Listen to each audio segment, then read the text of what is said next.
Love in the country where skies are blue. All you'll be dreaming of are the birds and the bees and the flowers and the trees till you're up to your knees in love. There's a tree house in the meadow below the mountain peak, the perfect place for lovers when they play hide and seek. There's a covered bridge at Cripple Creek where the horses always stop. Between the tree house and the covered bridge, that's how Mom and Pop are making love in the country where skies are blue. All you'll be dreaming of are the birds and the bees and the flowers and the trees till you're up to your knees in love. There are roses on the trellis and the scent of new mown hay. The clinging vine is jealous on the fence across the way. There's a great big yellow moon above and a breeze to sing a song. Between the roses and the yellow, a fella can't go wrong if he makes love in the country where skies are blue. All you'll be dreaming of are the birds and the bees and the flowers and the trees till you're up to your knees in love.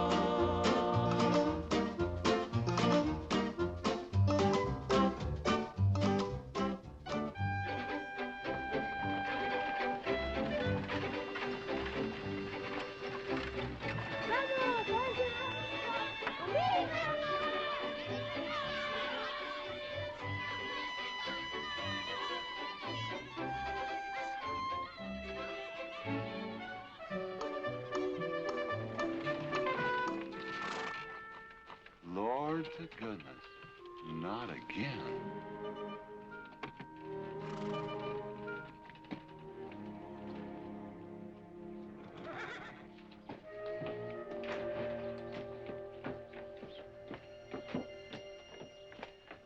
Howdy, Drago. Morning, Curly. Makes 7 times this month he come home swoggles. 6. 7? 6. Once was his birthday. That don't count. Give me my buggy whip. Didn't have anything for breakfast but 2 raw eggs and a mug of honey. No. Curly, Yes, boss. don't say it's a fine morning or I'll shoot you. Get out of here, Bunyan. Good morning. Morning. Carlos, what are you doing up there? I hope I get it this time, Mr. McLintock. My brothers, they got the big hats already.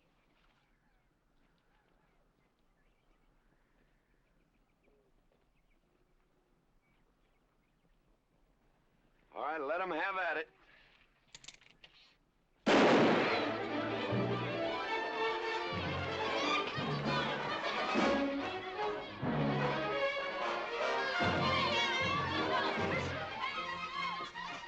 Get over it. Did you let me drive? You promised me you would sometime. No, yeah. Boss, you better watch that turn onto the road. You're gonna kill both of us one of these days. Thank you, Mr. Boss.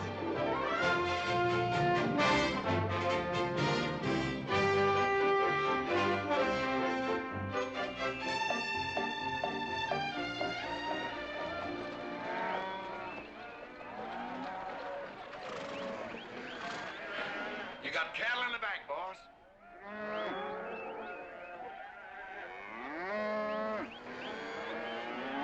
Yeah.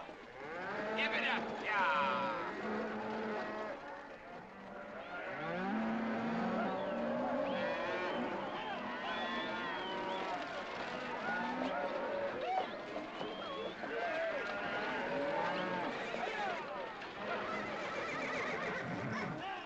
Keep 'em going. 15 cents a pound all the way to Kansas City. Yeah. Yeah.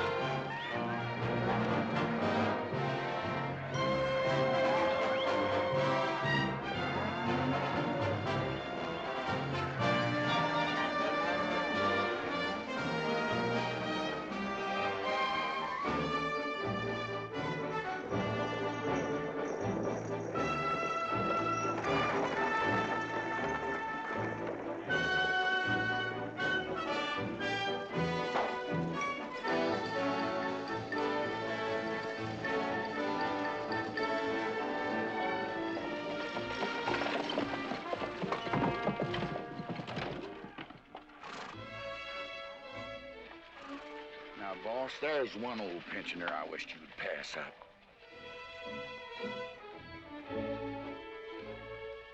Bunny? Yeah. I knew where I'd seen his face before. He's an old timer. He's just been around town a couple of years. Oh, you have no milk of human kindness. Morning, Mr. McLintock. Morning, Bunny. Well, I can see you're in good health. Never felt better. Contrary to what you may hear. Me, my kidneys ain't what they used to be, and my liver's been leaving me billies. Drago?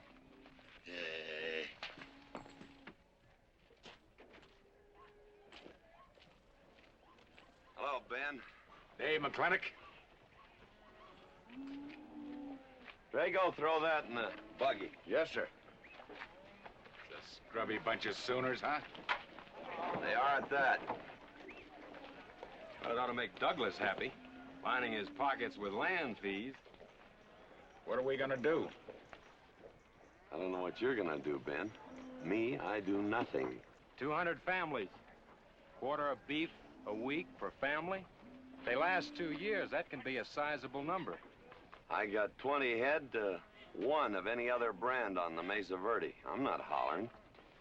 Some of us haven't got all the money in the world.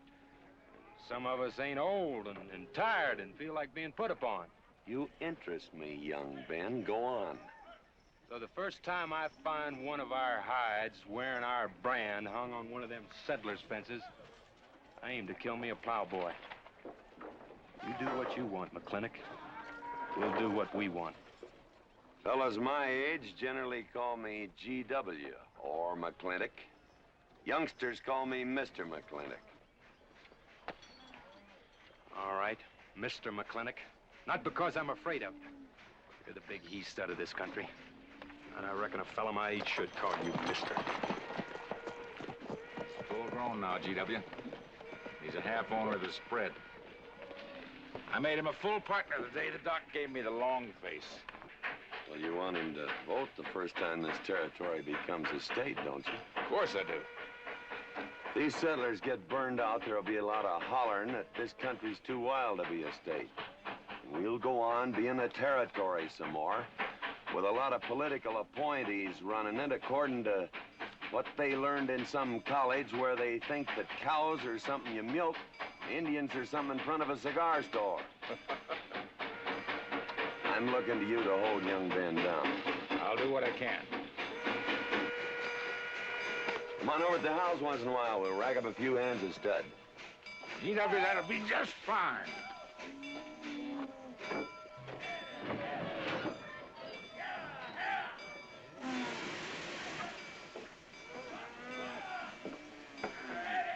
It's a nice morning, ain't it, boss? Everybody's entitled to their own opinion. Like that again, eh? Here's something that'll cheer you up. About 1,000 head. I figure they'll bring about 1,250. They're not as fat as I'd like to ship. They all off the North Range? Yes, sir. Settlers. Every one of them with a plow and a Bible. Not the slightest idea what the range is for. Drago! Drag out that hog leg. Yes, sir. Give me some attention. Yeah! People! People! People! People!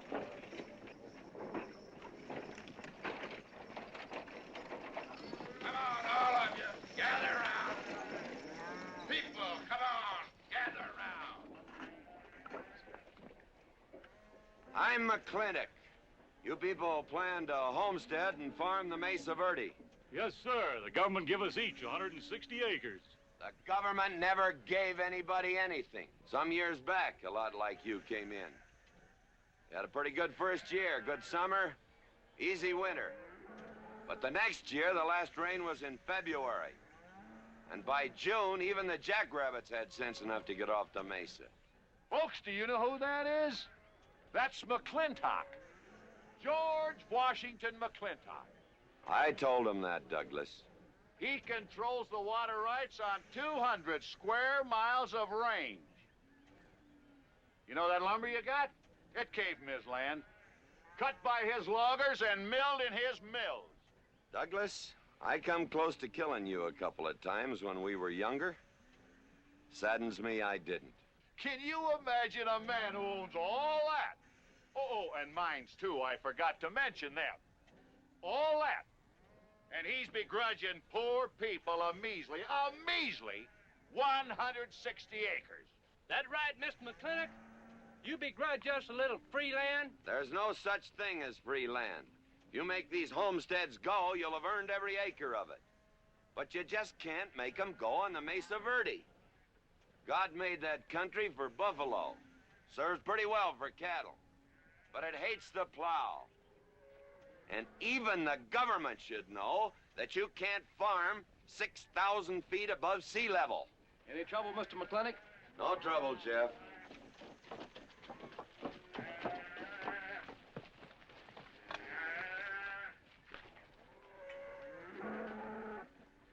How about you, Douglas? Douglas? Just plain Douglas, eh? And you call him Mr. McLintock. Why? Well, Douglas, I guess it's because he earned it.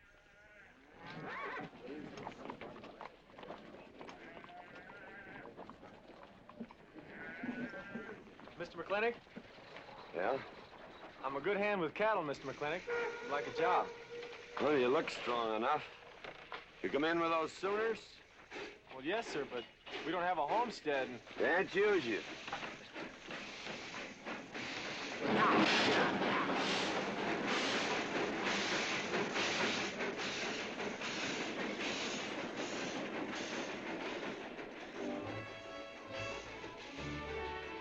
Tough life, ain't it, Sonny?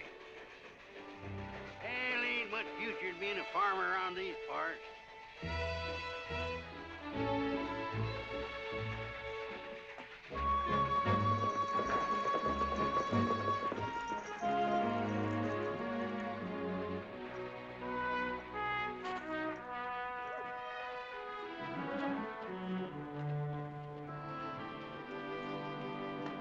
Ladies, this is the finest Chantilly lace available anywhere.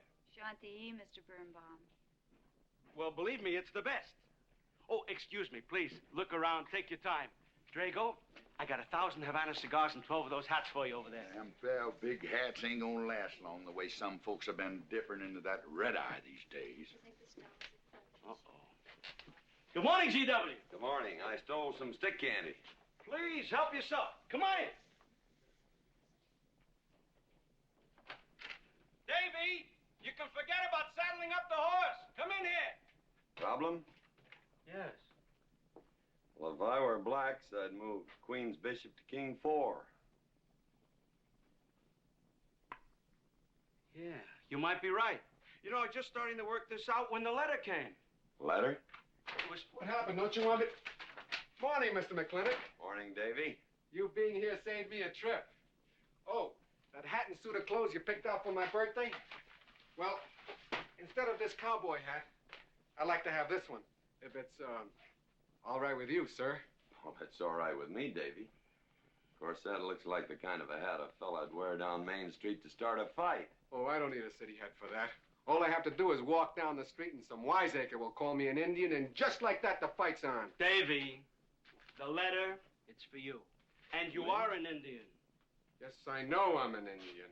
But I'm also the fastest runner in town. I've got a college education, and I'm the railroad telegrapher. But does anybody say, hello, college man, or hello, runner, or hello, telegrapher? No, not even hello, knothead. Davy. It's always, let the Indian do it. Will you go out in the store and help the ladies? All right. I'm also bookkeeper, part-time clerk. Always let the Indian do it. A lady brought that out here this morning, asked for it to be taken out to the home ranch for you. Handsome lady, kind of tall with red hair. Called me Mr. Birnbaum, just as if she'd never seen me before, and as if that veil that covered her face would keep me from recognizing her. I thought she was in New York or Europe or someplace. So did I. Jake, you better throw on a couple extra cases of the boss's favorite bourbon. That stuff sure gets used up fast out at our place. Which reminds me, you better start tapering off. Catherine's in town. Katie?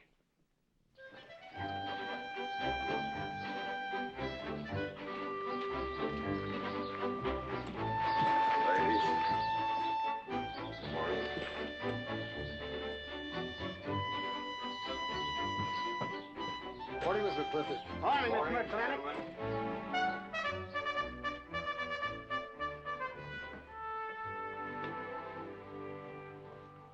Good morning. Hello, morning, Matt. Darling. Pomeroy, Morning, GW. what are you doing in here? Why aren't you out at the desk? Helping out the bartender. Yeah, I see a busy day. Give me the key to room 17. What? 17, and don't advertise it. Here they come, Mr. McLintock.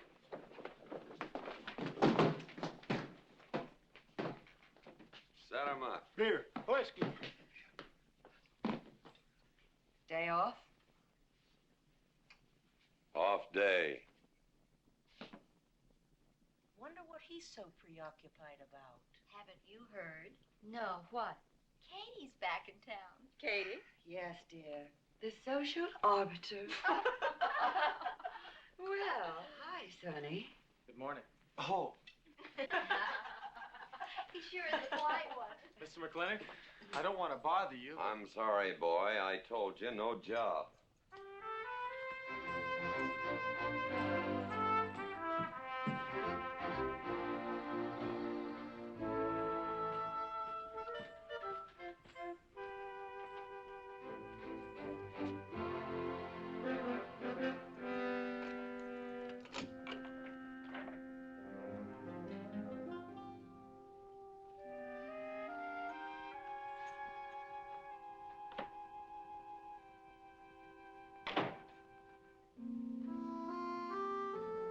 Catherine? George Washington McLintock.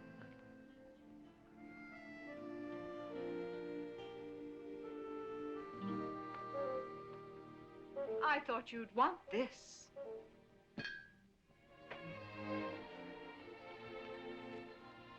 First dig of the spur. But who am I to upset your plans? Don't you feel kind of silly? I never feel silly. It's because you have no sense of humor. Why couldn't we sit down in the hotel dining room and talk about whatever it is you want to talk about? Or why couldn't you just come over to the house? And have everybody know that we're meeting. Everybody knows, and what's the difference? We're married. And that is something I should like to change.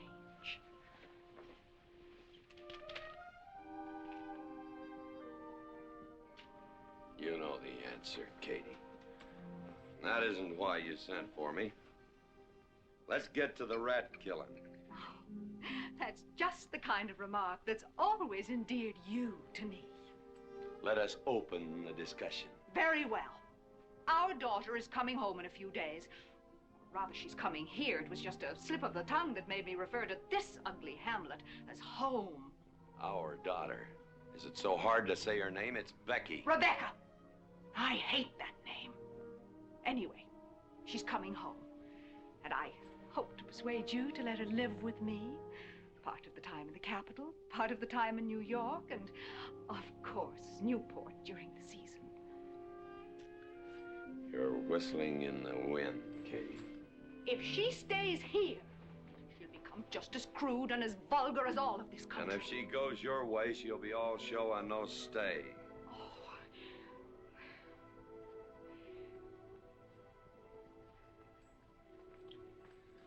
No go, Kate. I hate you. Oh, how I hate you. Half the people in the world are women. Why does it have to be you that stirs me? Animal. That's the story. I saw your picture in the paper at the governor's ball. You were dancing with the governor. At least he's a gentleman. I doubt that. You have to be a man first before you're a gentleman. He misses on both counts.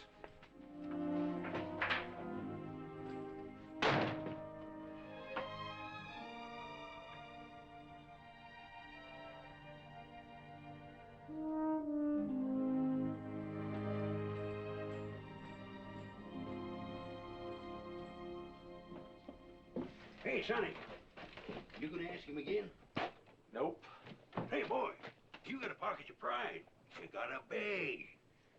You better listen to an expert, Sonny. I'm telling you, you got to grovel. Human nature gets him every time. Mister, leave me alone. Everybody does it one way or another.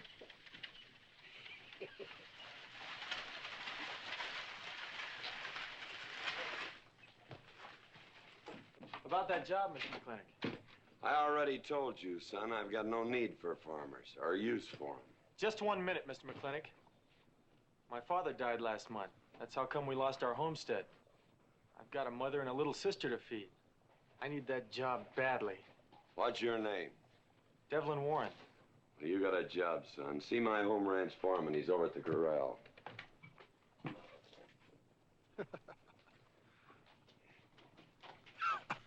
Step down off of that carriage, mister.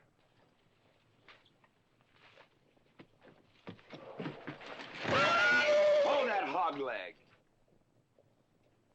I've been punched many a time in my life, but never for hiring anybody. I don't know what to say. Never begged before. Turn my stomach. I suppose I should have been grateful you gave me the job. Gave? Boy, you got it all wrong. I don't give jobs, I hire men. You intend to give this man a full day's work, don't you, boy? You mean you're still hiring me, Mr. McLintock? Well, yes, sir. I mean, I'll certainly deliver a fair day's work. For that, I'll pay you a fair day's wage. You won't give me anything, and I won't give you anything. We both hold up our heads. Where do you live? The settlers' encampment, down by the mine. That's your plug? Yes, sir. Well, hop on him, and we'll go get your gear.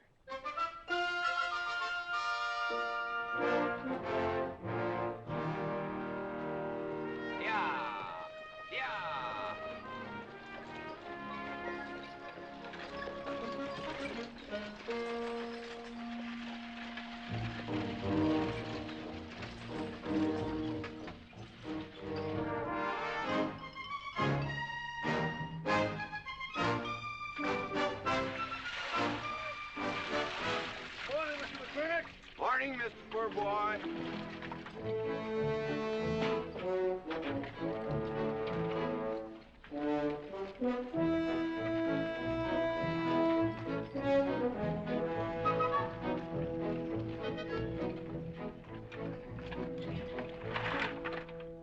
I'm sure that all you fine people are interested in knowing just what portion of this new land will be your new home.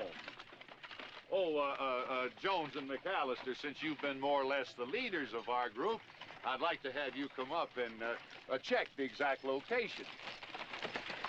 Won't be a minute, sir.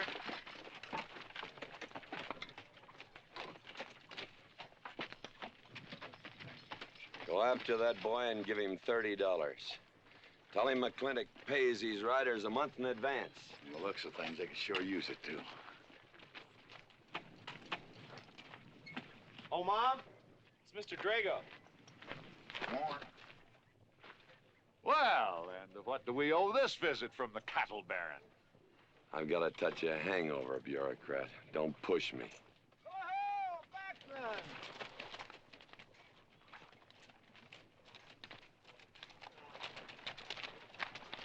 Say, those are Indians. Are there Indians in this homestead land? Friendly Indians, my boy. Oh-ho, Macklin. Oh, running buffalo. Oh, Macklin. Long time we don't get drunk together. And it's gonna be a lot longer time, because it's against the law and you're with the sheriff. And if I got my hands full, they came into town to meet the train. The old Indian chiefs are coming home. I heard they'd been pardoned. They don't know when it's arriving, this week, next week, or next month. So in the meantime, I've got to do something with them. Could I cut out a couple of head of your steers to feed them? Otherwise, some of these settlers' milk cows are going to disappear.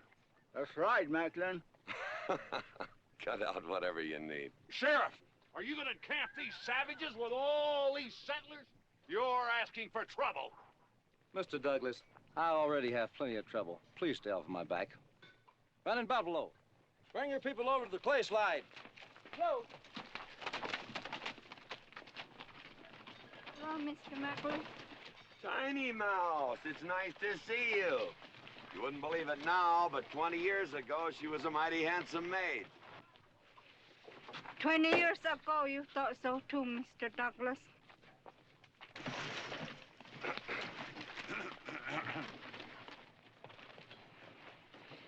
It was just like this. I had a dead beat on old running buffalo, and my sharp 50 caliber misfired. That was back in that trouble in the 40s. Remember? I remember. Hey, you want to tell you something come directly from heaven? No.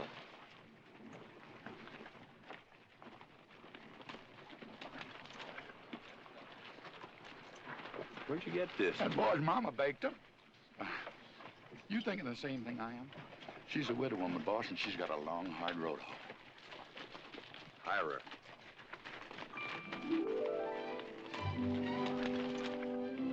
I always said you had a heap of sense. Mr. McLintock, this is my mother.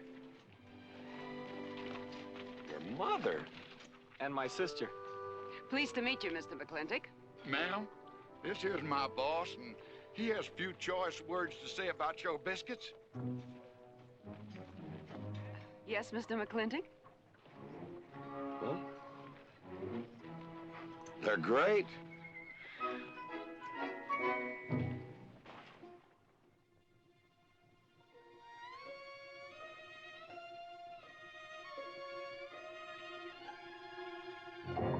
Well, you old Cantonese reprobate, how about it? You fire me? I kill myself. I'm not talking about firing you, I'm retiring you. You've been rustling food for us for 30 years. We're gonna put you out to pasture. All you'll have to do is give advice. Be one of the family. I kill myself. I may save you the trouble. But, Ching, you kill yourself, I'll cut off your pigtail, and you ain't never gonna get to heaven. I'll be one of our family. I give you my solemn word. But you call me family. Drink too much, get in fights, yell all the time. Cut off his pigtail. All right, I'll be one of our family. Giúp lấy đó. Phải là giúp lấy đó. Giúp lấy đó, hai. Cảm ơn.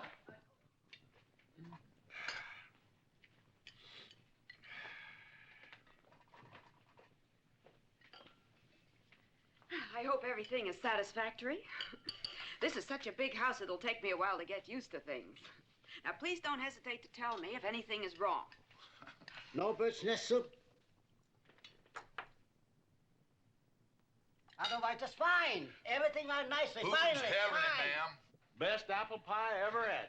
Curly's right, ma'am. Hated to leave that last bite. Shall we celebrate with a drink? Carlos, come in and help me with the dishes.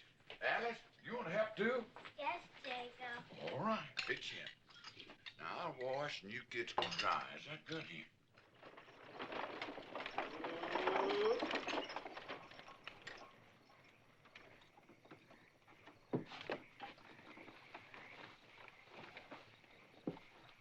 Don't seem possible one woman could use all them clothes.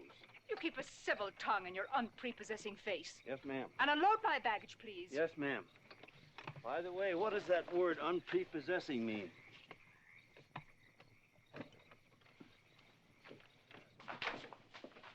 Miss McLintock. Oh, hello, Carlos. Run and help the driver with my luggage. I couldn't trust anyone else in this house to do anything correctly. Luggage? Give him a hand, Curly. Yes, boss. Mr. McLintock? Are you moving back in? Yes, but nothing has changed except my place of residence. And I'd be willing to put up with savages rather than be denied the company of my daughter. And I'm proving that by moving in here. Mr. McLintock, since it's my first day, would you excuse me if I, Go ahead. Oh, Catherine, this is, Dev Warren. He joined the outfit today. Please, ma'am. Thank you. Well, how refreshing. A polite young man here. Where did he come from? He's a farmer. A farmer? Well, I'll be doggone. Kate, welcome home. What on earth are you doing in that idiotic-looking outfit? And don't you dare call me Kate. That's my butling suit. I'm butling for the boss. And I'm sorry, Catherine. That Kate kind of slipped out from the times I remembered you as being nice people.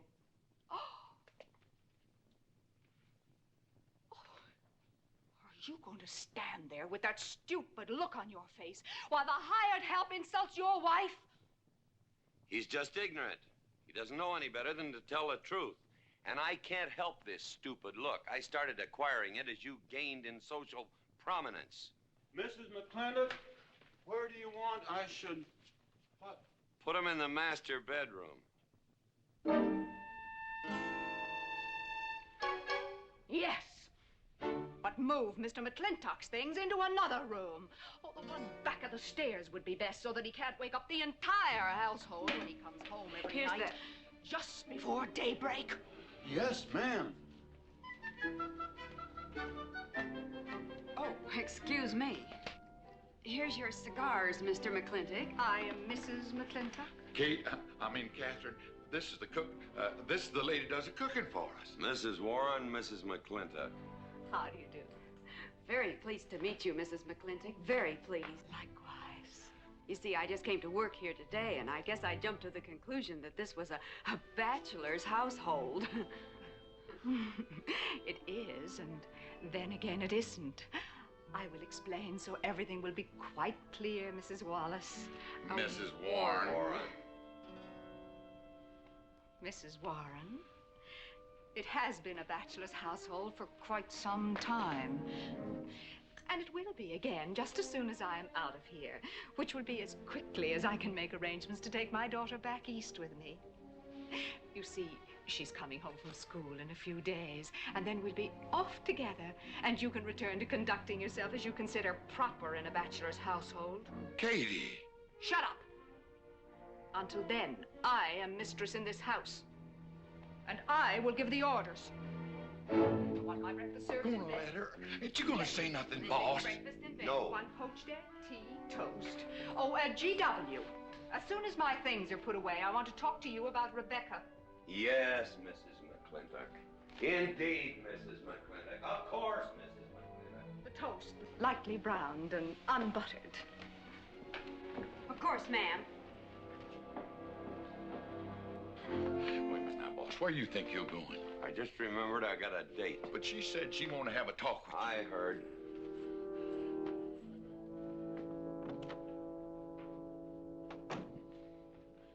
Good evening, Lem. Evening, Mr. Mack. Yep. Say, Mr. Mack, what does unprepossessing mean? I was called that once, Lem. Looked it up in the dictionary. It's best you don't know what it means. Uh-huh. Thank you. You up?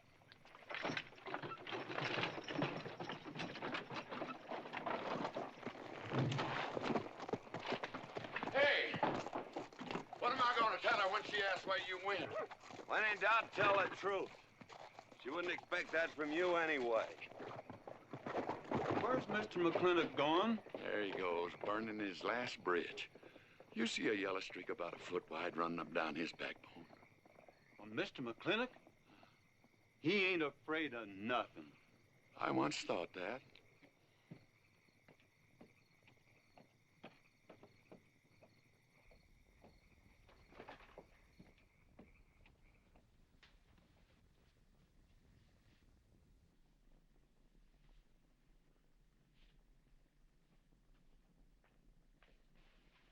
Drago?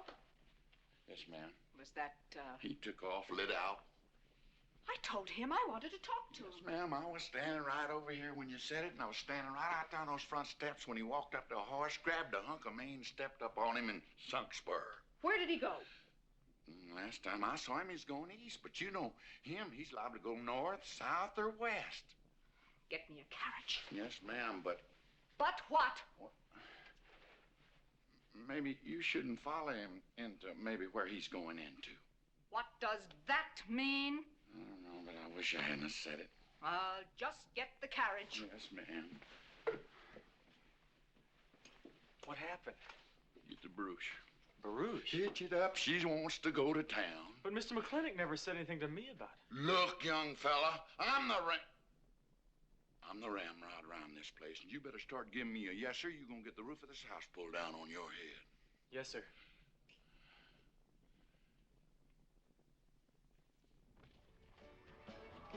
Hello, Davy.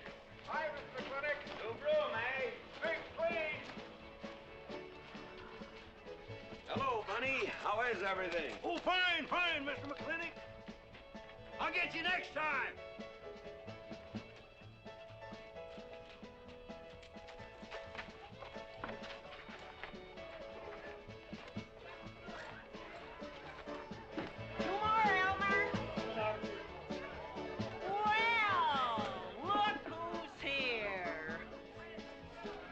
Howdy, Mac. Same as usual? Ladies. Evening, GW. Jake? Wrong move. What? Chess problem. Queen's in danger.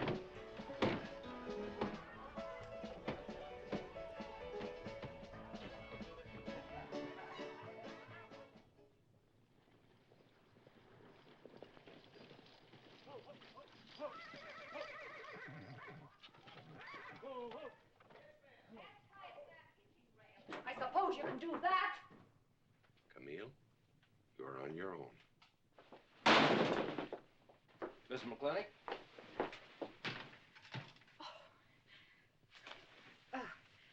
I'm Camille. Camille Reedbottom. I'm learning the game of chess. Thought it would give me something to pass the time. See, I have nothing to do all day long, and I just remembered something.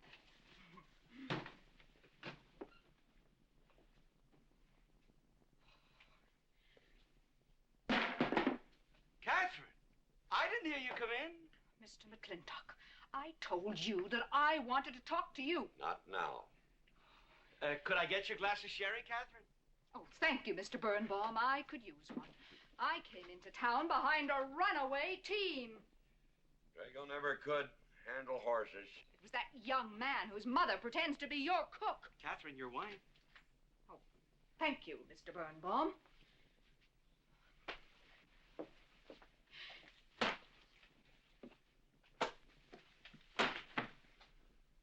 Now, Mr. McLintock, we have an awful lot to talk over. First thing I learned about Indian fighting was to wait for daylight.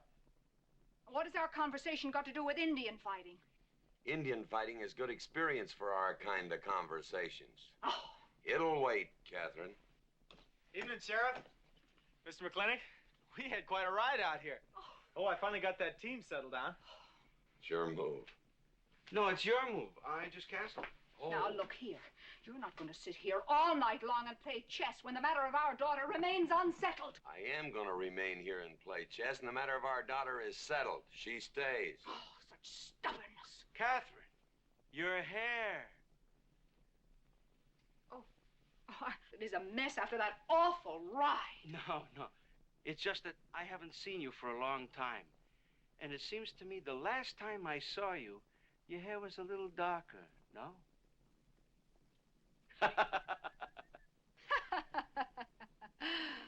It's a funny thing the tricks a man's memory will play, huh?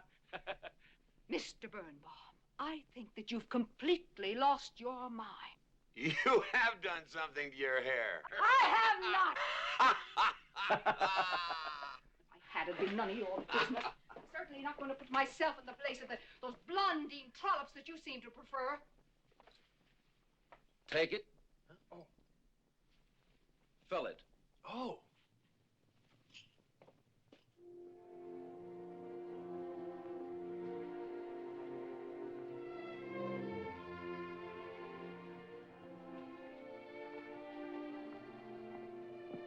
Morning. You fellas still at it all night? A McLintock never quits. But a Birnbaum has to. Besides, the game is over. You got me. Oh, no, Mr. Birnbaum. You still got a good game. Oh, you play chess. Please, take over.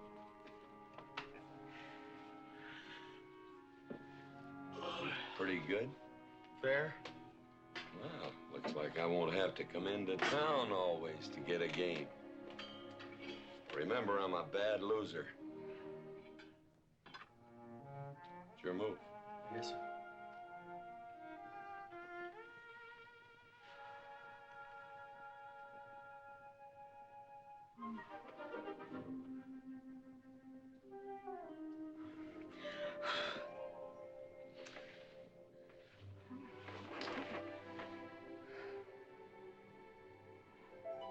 Good morning. Good morning. Oh, it's morning already. Mm-hmm. Cup of coffee? Oh, yes, thanks, Jake. You're welcome, Catherine. Got any cream? Canned cow's milk. That'll do. Good old condensed milk. That reminds me. I was cleaning out my desk the other day. I found something I wanted to return to you.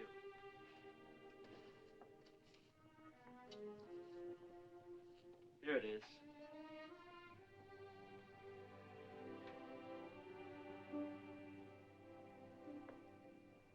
It's a medal. Remember? From the President of the United States of America to First Sergeant Michael Patrick Gilhooly for bravery above and beyond the call of duty.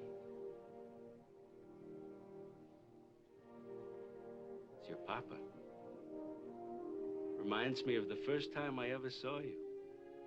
It was over 17 years ago. You walked into my store, not much bigger than the bundle you were carrying. And in the bundle was the most beautiful baby I ever saw. And was she hungry? You walked all the way from Superstition Creek just to trade me that medal for a case of canned milk. GW was off somewhere as usual, fighting Indians. Sheriff! Sheriff Lord! Well, have you seen the sheriff? Kind of early for him. To try his house? Why didn't I think of that?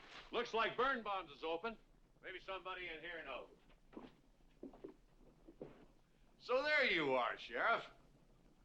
I told you you were headed for trouble. Trouble? I want to know by whose authority you let those Indians stay in town. Those savages are wards of the government, and I am the representative of that I told Sheriff Lord that he could put him up down by the clay side. Because the town's named after him, he thinks he owns it. Well, you check the books in the recorder's office, and you'll find I do own a fair piece of it. Agard, if you knew anything about Indians, you'd know that they're doing their level best to put up with our so-called benevolent patronage, in spite of the nincompoops that have been put in charge of it. Those Indians need my permission to leave the reservation. Those chiefs have been giving orders all their lives. It's pretty hard for them to understand that they have to hold up their hand like a schoolboy in a classroom. The law is very clear. I told you you'd get no satisfaction from these people. But we'll get the girl back. Girl? The girl the Indians kidnapped. But don't worry. I armed the settlers and set them to rounding up those red devils. What is this about a girl? Millie Jones, one of the settlers' daughters. The Indians kidnapped her. That's ridiculous. And you turned loose a lot of farmers with shotguns? I certainly did. You're insane. Let's go, Sheriff. Mr. Douglas, Oh, Miss McLintock. much as I hate to agree with GW about anything, you haven't changed a bit. You're still an hysterical fool.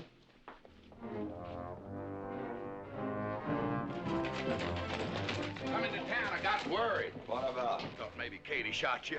Not yet, Drago, but it took restraint. Wait a minute. We better take Agard along. Not that he'll be much help. Drago, have him on the horse.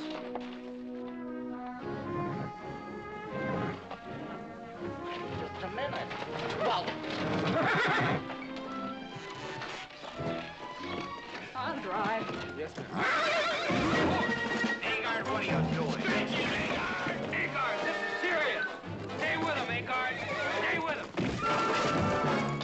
Agar, will you stop showing off and getting this buggy? Mercy. Mercy. That horse is a little green.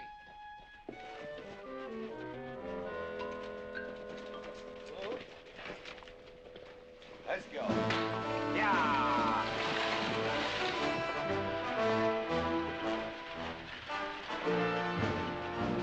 Just where do you think you're going? Don't use that range, boss. Tone of voice with me.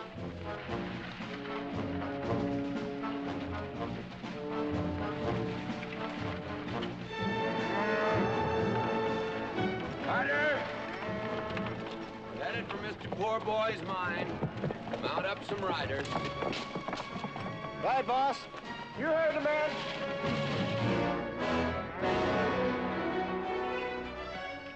I don't like it, Mr. McLintock.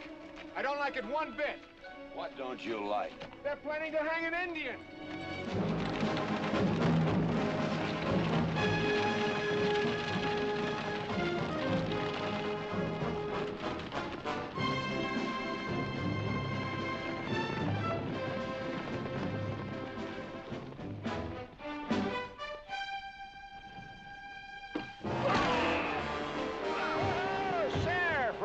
funny. Where's the whiskey? Hold that. Not so fast, Mr. Boss of the whole country. Unless you want to wear a big hole in your middle. How long is GW going to let that cheat-chalker push him around? That cheat-chalker has a sawed-off shotgun. How do you know she didn't wander off someplace or meet some fella or something? What are you saying? That I didn't raise my girl right? That she'd wander off all night with some man? There's a lot of things I'm not saying to you, mister. Well, you got a sawed-off shotgun in my middle. But how do you know this Indian had anything to do with it? She's gone, ain't she? She's gone. Pa! Pa! I'm over here! Pa! Been looking for me, Pa? Where you been, gal?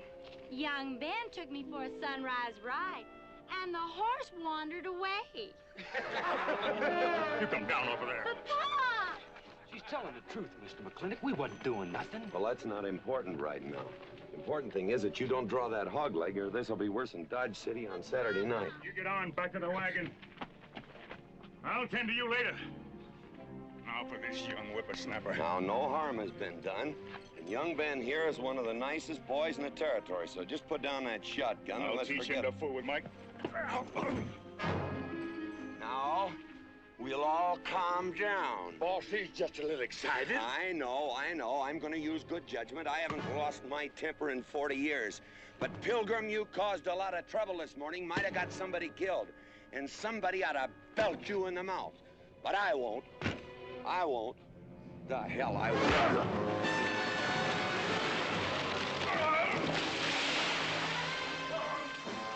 McLintock Rider!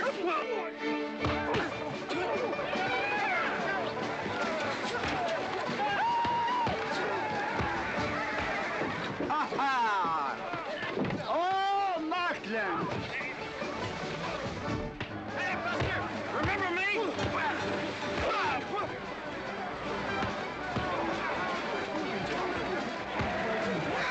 Hello, sir.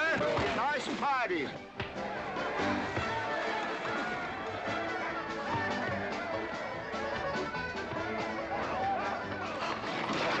Do you think you ought to? I ought to what?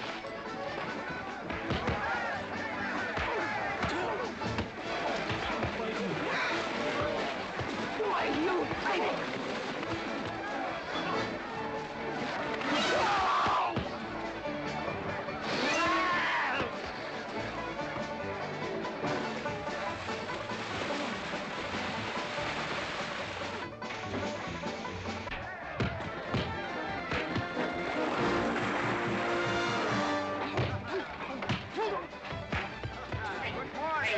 I want to work with you. Hey, just a minute. What are you doing? My glasses. Hey, now stop this or you'll be sorry.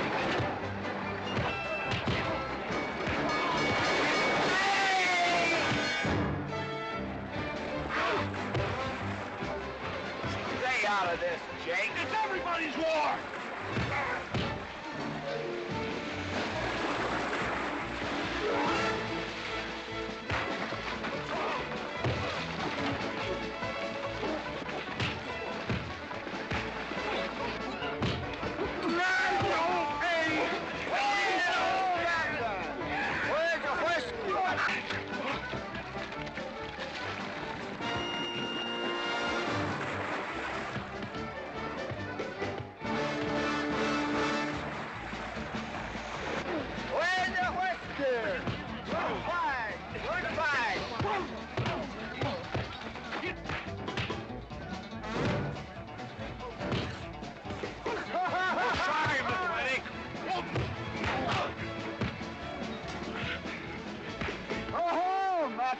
Thanks.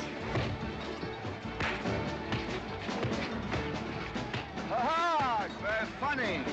Yeah, very funny.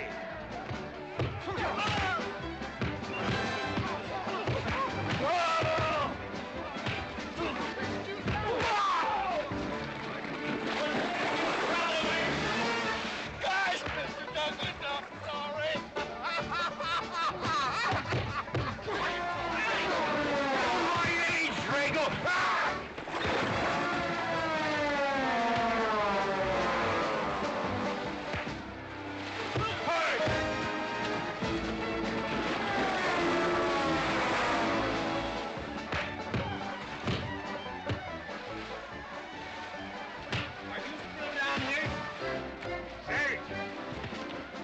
swanting away, huh? Honest, Mr. Jones, honest. Oh, get out of my way. Nice left. Thanks. And I went to college. For this, you don't need college. You're not getting me down there.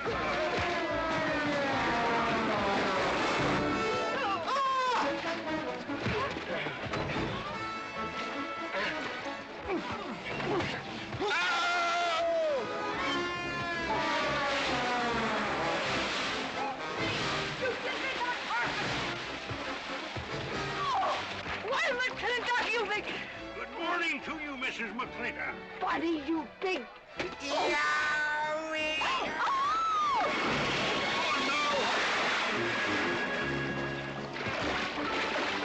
G.W. McLintock, you big bacon clumsy! Well, it's pretty hard to control yourself.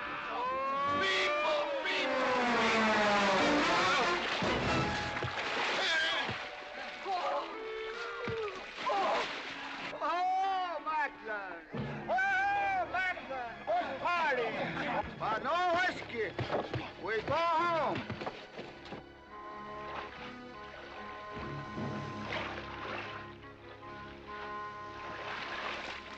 You and your friends! Well, we at least saved your hat. Oh.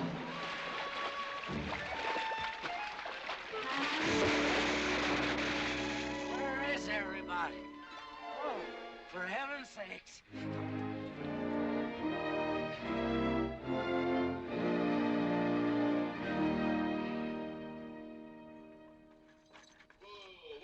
Drago, will you never learn how to handle a team? Yes, ma'am, I'll sure try. I'll tell you that now. Try me family. You want to lose your pigtail? I lose face. Lousy little tips. You want to lose more than that? Kate, Yes? we could be a big help to one another. Like what, may I ask? Well, we could wash the mud off of each other. We used to have quite good times doing that sort of thing. There are a lot of things we used to do. Good night, Mr. McLintock.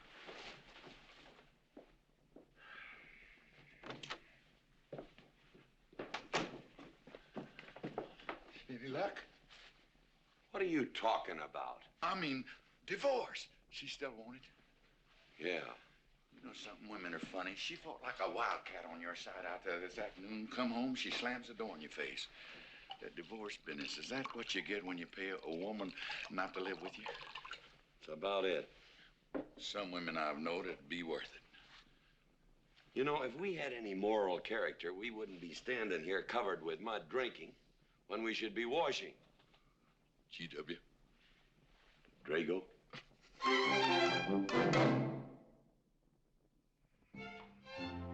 Miss Warren, these biscuits. Mmm. Oh, thank you, Drago.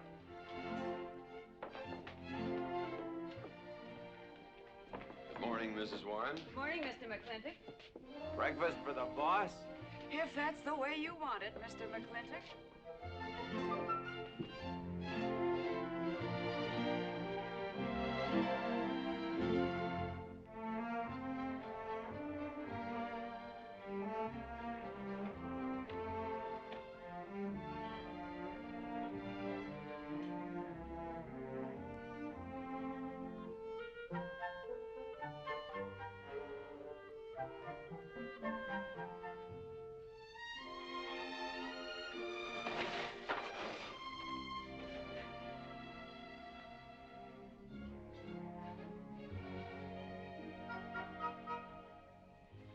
One poached egg, tea, toast, lightly browned, and Why, Mrs. McLintock, you have a black eye. I do. Ooh.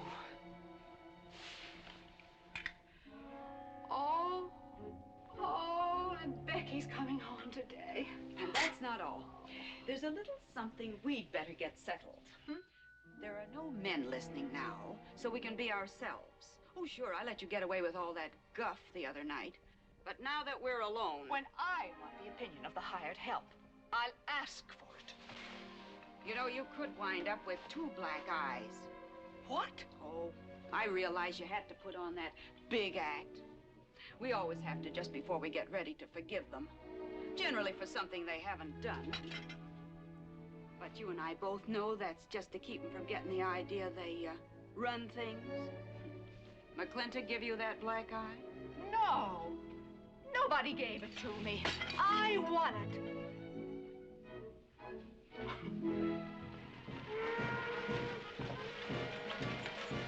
Morning, Davy. Morning, Mrs. Beach. Mr. Beach.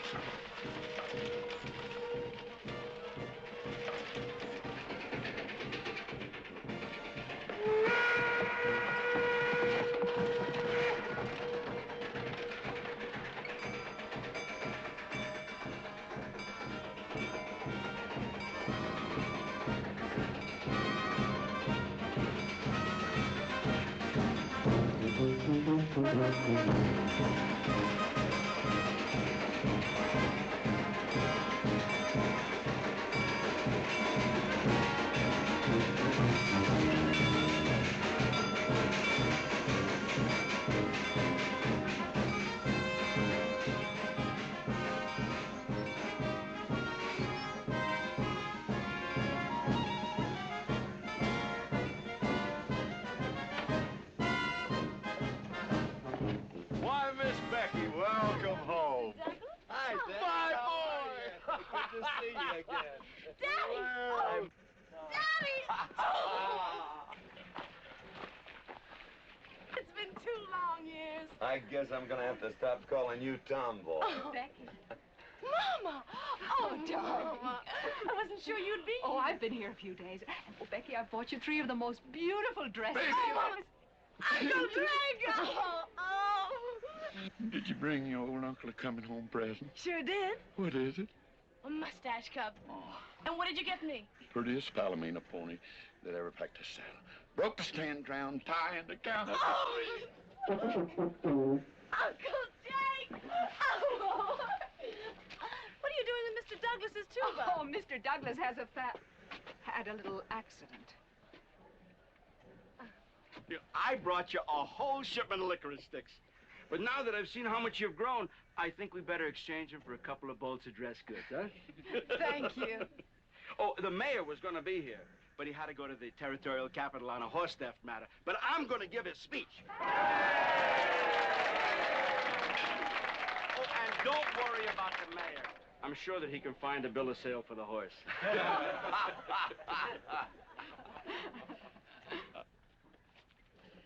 Ladies and gentlemen, we are here to welcome the fairest... What am I doing? We are here to welcome back the prettiest girl that was ever born in McLintock, or in any part of the territory.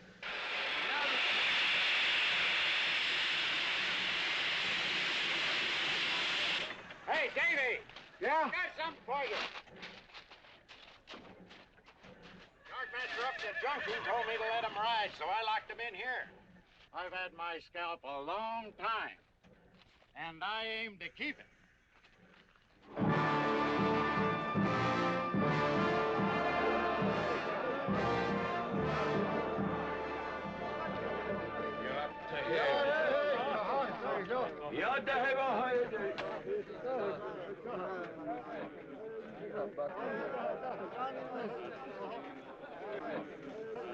And now she's come back to us. Gone are the pigtails, but the freckles are still on the prettiest face that was ever born in McLintock.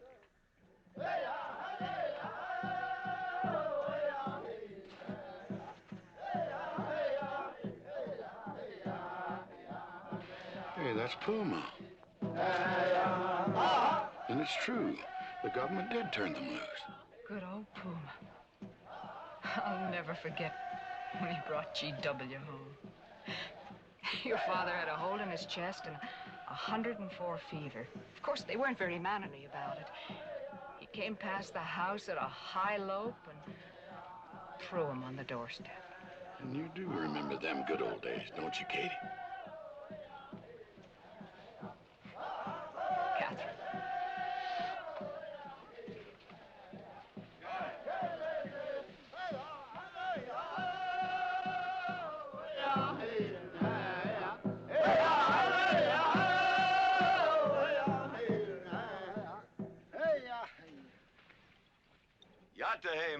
friends.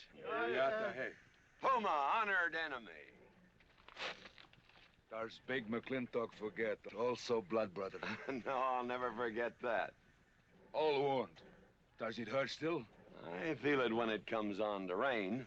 An inch higher and I wouldn't have had to worry. Our Big McLintock, that was remembered fire. We return with news. Our people have more trouble. You see, I learned good English now, Big McLintock. Learned in white man's jail. But we would have you talk our cause at government hearing. I understand that Governor Humphreys is going to preside at that meeting. Yes, Puma, I'll translate your wishes. Mr. McLintock, could I impose upon you to use your Comanche to tell these Puma chiefs... is chief of the Comanches, and he speaks English very well. Oh, well, your people will have to follow my instructions to the letter. It is the law of the land... Well, now, just a minute. Well, for heaven's sakes.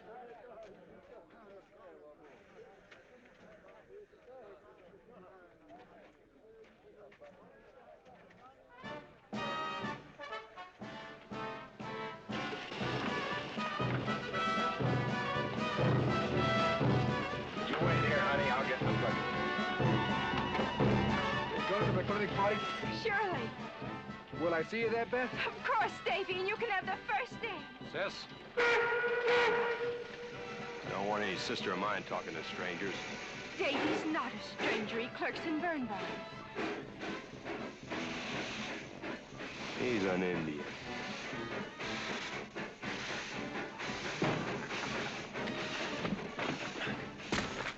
Darn you, Drago! Now look what you've done. Baby, this is Devlin Warren. He works for you, Papa. Dev, this is Miss Becky McLintock. Those are my things. Yes, ma'am. Oh, I'd have known you anywhere, Miss Becky.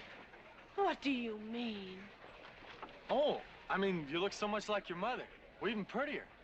Oh, Mr. Warren. Mother's much prettier than I am. Many a fight started with words like that. Come on, get in the boat. Hello, Ching. We got jelly pie for dinner. Oh. I'm not cooking. No, he's not. Junior!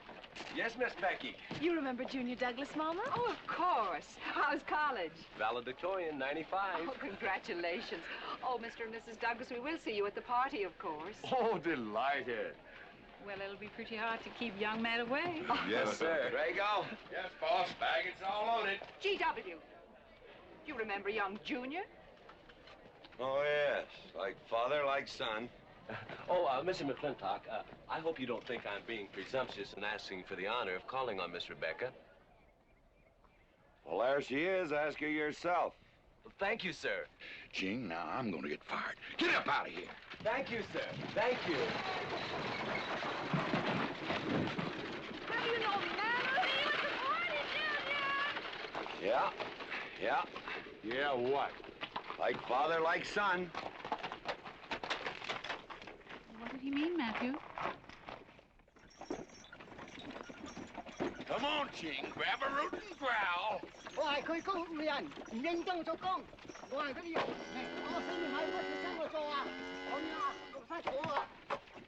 you're doing a good job, Miss McLintock. Thank you, Miss Flora. Deb, when you're finished there, go over and help Drago with the beer kegs. Yes, Mom. Deb, could you come and help me a minute?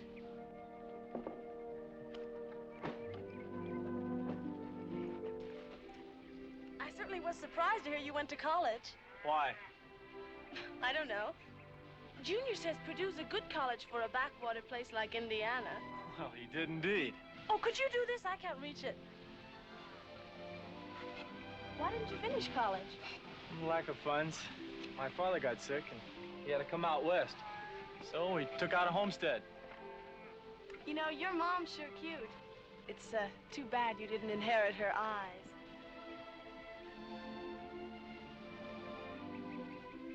Well, you'd been lucky if you'd inherited a few things from your father. Oh, really? For instance? It was common sense, for instance. Common sense? Yeah. You don't see him being fooled by some dude like Junior Douglas. Junior's not a dude. He's nifty. This needs a woman's touch. And besides, he got a letter at college. What sport? Glee club. Very strenuous. Oh! Don't you dare hug me! Oh! I have no intention of hugging you. Oh!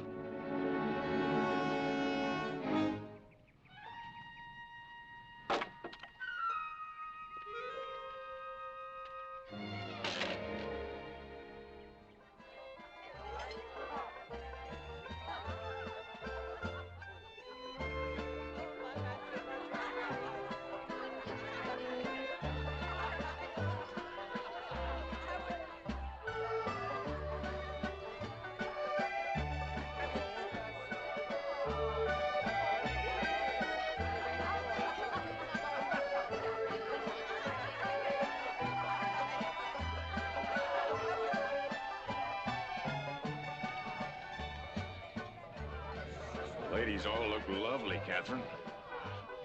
You know, this is a real fine party. Oh, thank you, Ben. Of course, we had to invite everybody. Just everybody. Sorry, GW, but this one's mine. Well, thank you, Mrs. Warren. I guess I'll have to be a good host in my own home. Well, the next one's yours, Mr. McLintock. Thank you.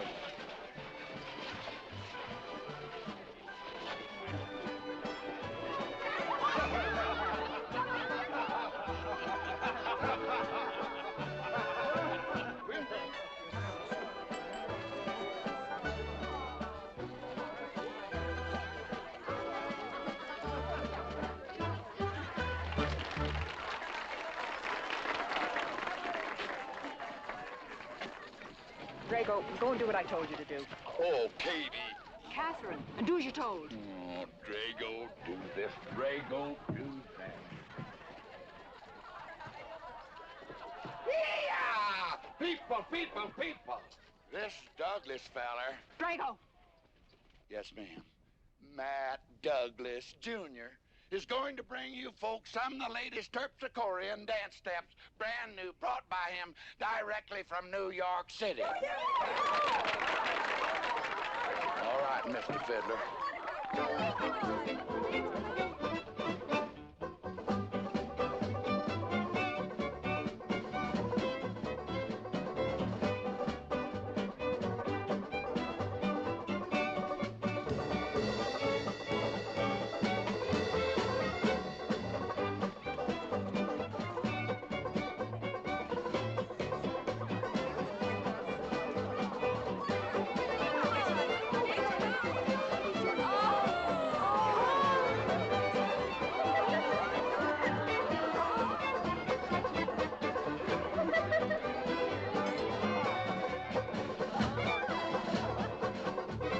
Give me a whiskey.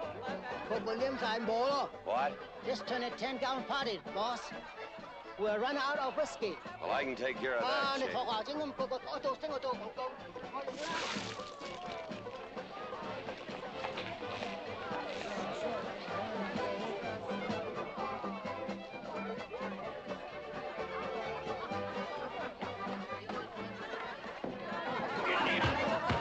Indian.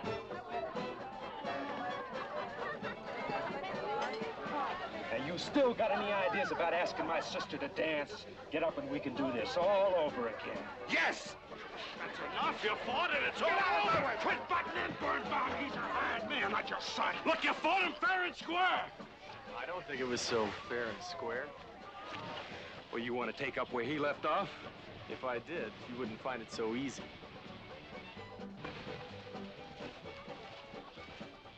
Now we've had enough of this. Well, when are you gonna quit walking away? Just as soon as we're out of sight of the party.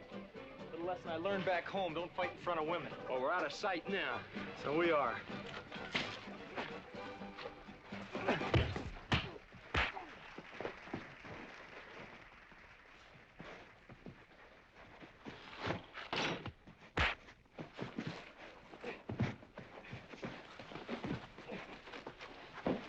Such vulgarity. Someone should do something about it. You're right. Absolutely right.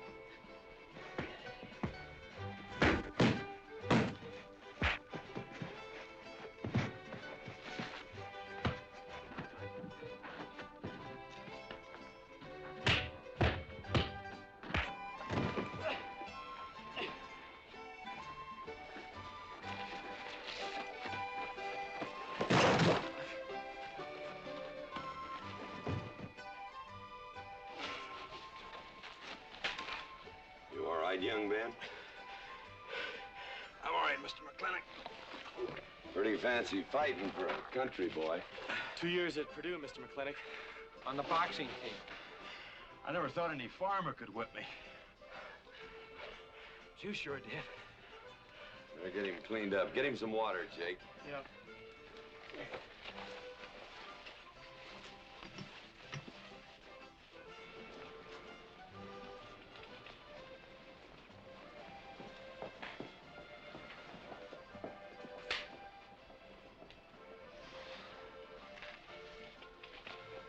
Get yourself cleaned up.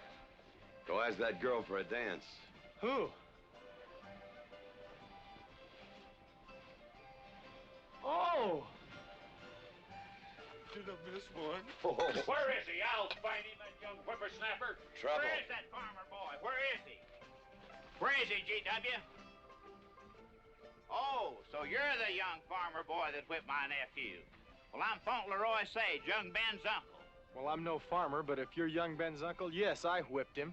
And you're intruding. What's intruding mean? Butting in. Oh, so he's insulting me. Well, then I got another reason for walloping him. Besides, on account of him thrashing my nephew, young Ben. Fauntleroy, you can't get mixed up in these youngsters' quarrel. Family honor. I can't have said a farmer whipped a sage. You're twice his size. Don't let that bother you, Mr. McLintock. Mr. Fauntleroy insists. I'll just have to teach him the same lesson.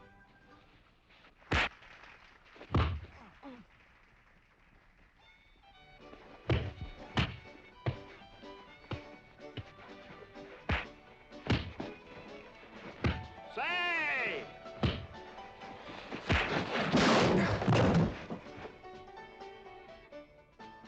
Sorry, young feller. Hate to have to do that, young fella. No hard feelings. Not yet. Not yet what? I mean, that isn't all. Now, wait a minute. Fauntleroy, we're gonna make this a fair fight. Of course we are. Of course we are, G.W. There'll be none of this. I wouldn't do that, G.W. You wouldn't do... No, I wouldn't do that. And Dev, I don't want you kicking Fauntleroy in the knee. He didn't do no such thing. And none of this nose twisting. He's all yours.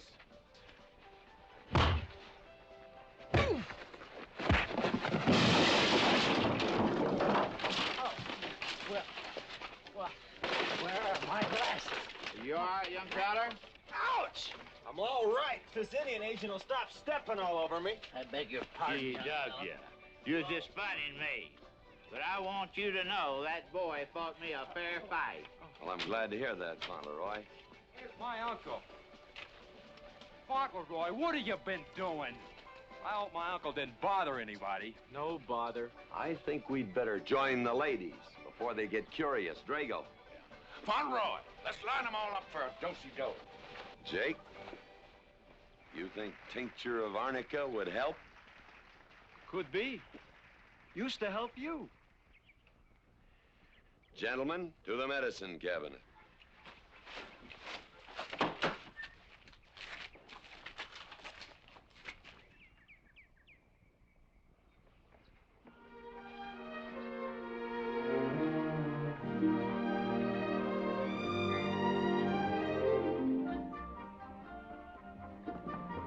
Good morning, Drago. Morning, Davy. You seen Daddy?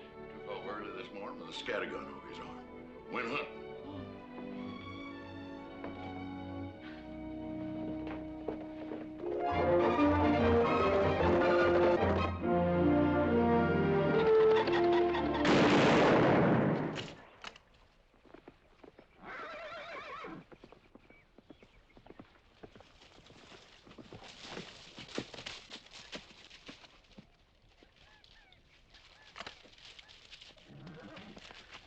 Daddy? Good afternoon. I'll get you out so early.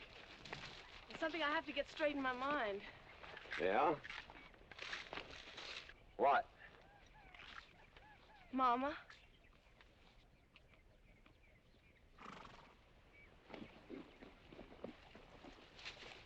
Why'd you and Mama stop living together, Daddy? Why'd you separate? Aren't you going to answer me? No, It's sort of my business, I think. I don't. Is it another woman? Usually is. At your age, you always know what's usual. Is it Mrs. Warren? Becky, I don't want to start laying the law down your first day back home. But I'll have no more such talk. First time I ever saw Mrs. Warren was last week. She has a job here at which she's very good. And I hope you'll have the good manners to not pry into other people's business. Your mother's and mine. Pretty good shot, Daddy. Oh, I can understand your trouble.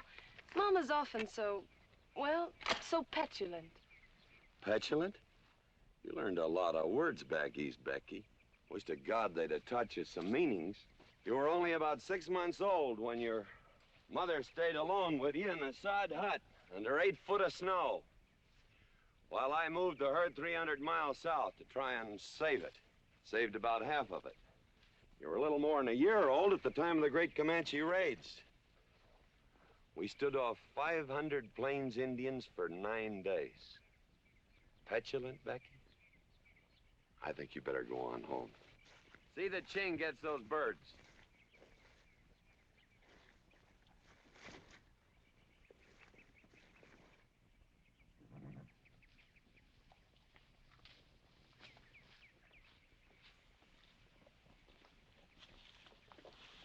Becky! Come here.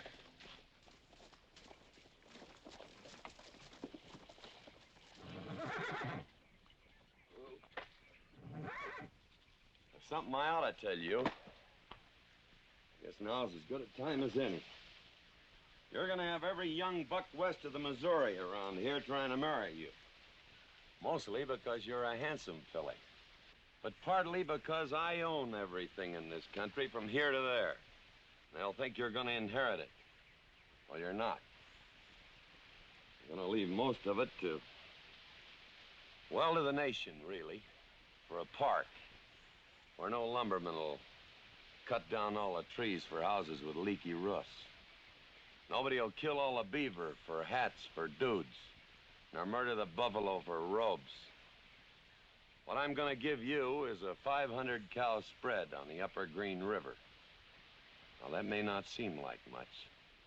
It's more than we had, your mother and I.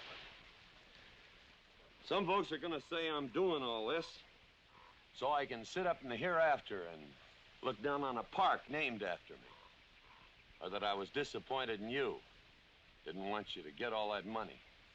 But the real reason, Becky, is because I love you. And I want you and some young man to have what I had. Because all the gold in the United States Treasury and all the harp music in heaven can't equal what happens between a man and a woman with all that growing together. I can't explain it any better than that.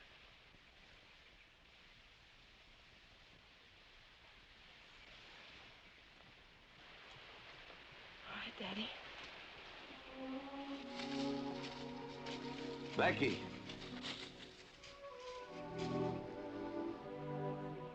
When you're as old as I am, you'll thank me for this.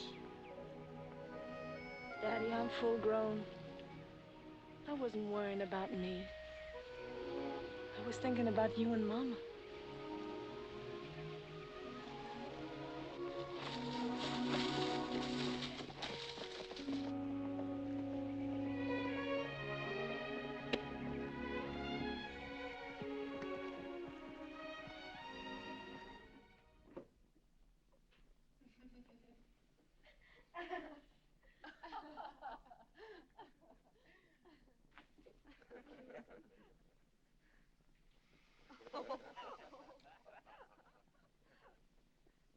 Oh.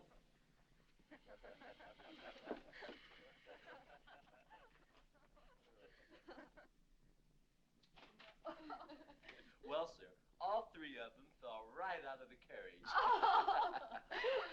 Well, it's getting rather late, Becky. It's bedtime. Oh, Mother. He brought this. He must have intended to use it. Oh, well. Sing us a song. Well, if you really want me to. Gosh, I haven't played in You quite know just right for me. Sure. It's the rage now. Oh. Oh. Dev, what are you doing? Oh. I just thought I'd get another cigar. Well, you've got one in your mouth and two burning in the tray. Not move. Fellas want me to play all the time. You're cuter than a baby steer, and softer than a mouse's ear. I want the whole wide world to hear. You're just right for me. You're sweeter than... Oh, no, not that rhythm, Junior. Do it the way they do at the plaza. I know the words. Sure, Becky. Will you sing with me? Of course. All right.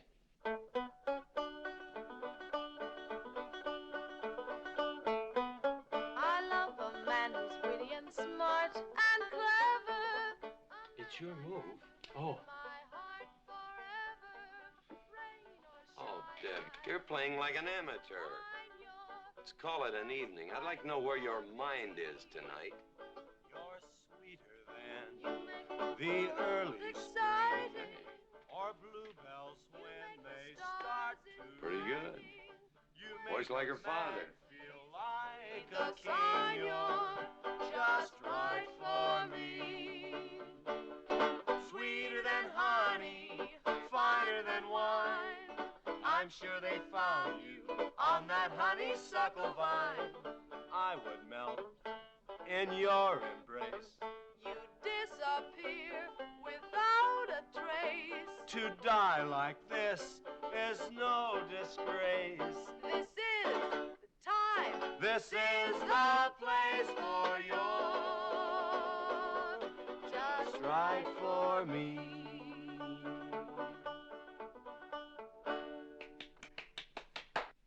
Well, that's so good, I kind of hate to break this up. But we're going to have that Indian hearing tomorrow morning. Sir, about our conversation earlier this evening, I believe I'd better apologize. Yeah? Yes, sir, I've been thinking it over, and when I called you reactionary, well, that's merely my generation's term for your generation. Nothing personal, sir. Oh, really? Well, good night, sir. Good night, Miss McLintock. Good night, and do come again. Good night, Drago. Night. Boss, what does reactionary mean? Me, I guess. He says that anyone that wanted to sell at a profit was a reactionary. Was we reactionaries back in them days when you was selling beef cattle for 6 cents a pound on the hoof? Well, no use arguing with him. College boy.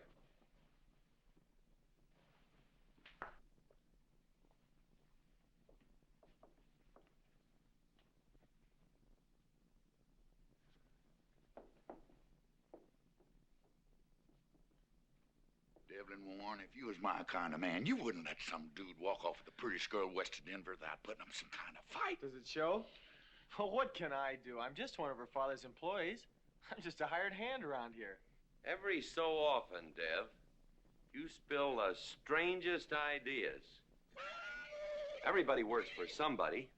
Me, I work for everybody in these United States that steps into a butcher's shop for a T-bone steak. And you work for me. It's not much difference. Daddy, the most terrible thing just happened. Junior's horse ran away. The one he rented at the livery stable. Tied up a rented horse by the reins. He's probably back in the stall by now. I think we could get Junior something that he can ride. What I'd rather do, Daddy, is drive Junior home in our barouche. It's a lovely evening, and I'm sure Uncle Drago wouldn't mind driving. I would, and I got the kind of manners don't keep me from saying so, just to be polite. I'll drive him home, Mr. McLintock. And you don't have to come, Miss Becky. I'll see that he gets home safely. I can take care of myself. You got yourself a foot, didn't you? Dev, get the carriage. Drago? I'm going with them. Now you got me wrangling dudes.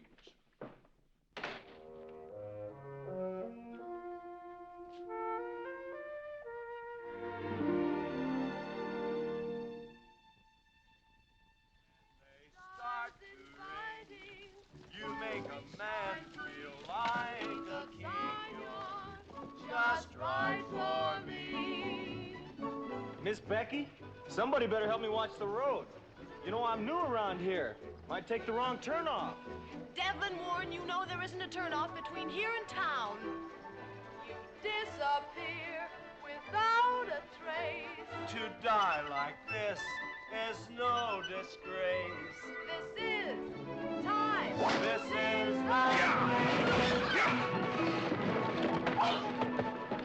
Devlin Warren, what are you trying to do? Kill us? Rather have your friend drive?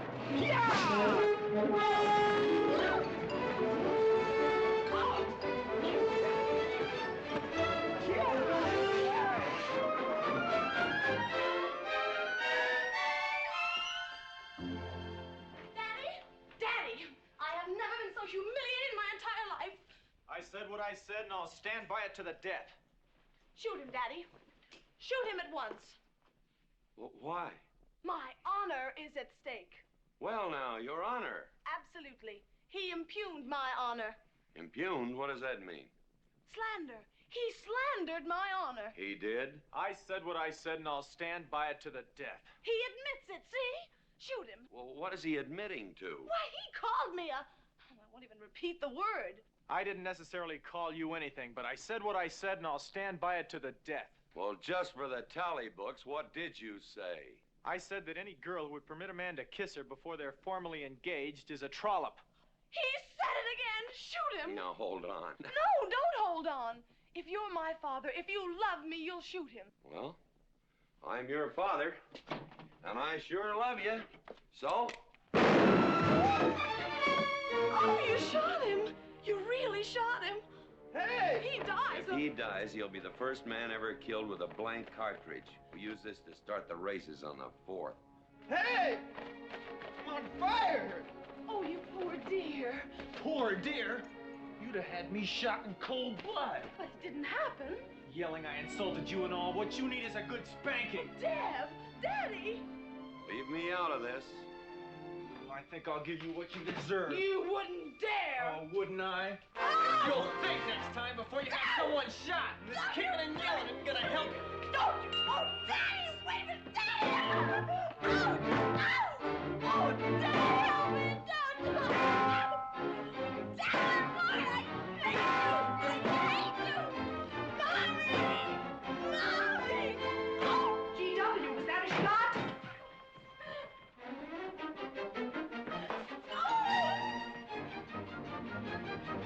Oh!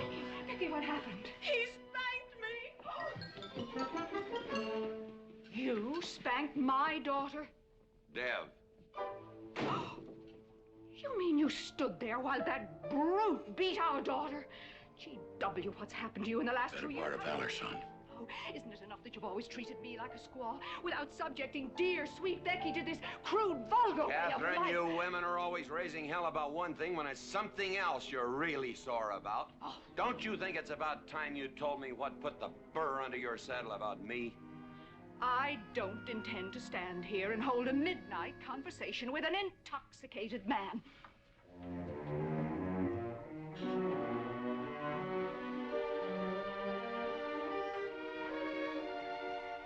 And I am not intoxicated.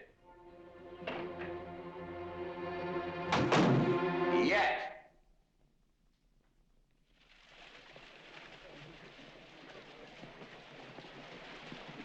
Hello, Governor! Hello, Governor!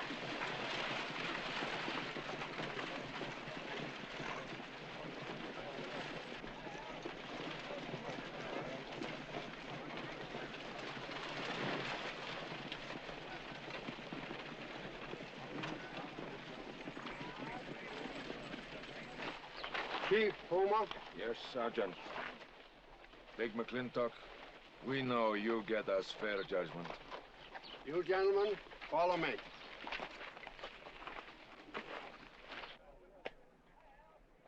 Well, Jake? GW?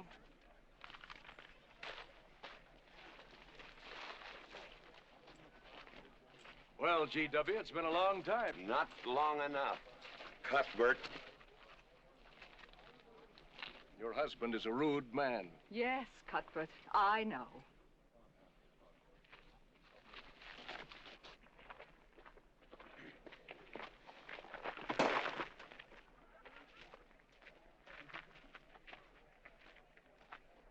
Where you want the Indians, Mr. McLintock? Mr. McLintock is not running this hearing. Sergeant, seat those Indians. Yes. Gentlemen, be seated. You know, the whole tribe here want to come into town. Proceed, Lieutenant.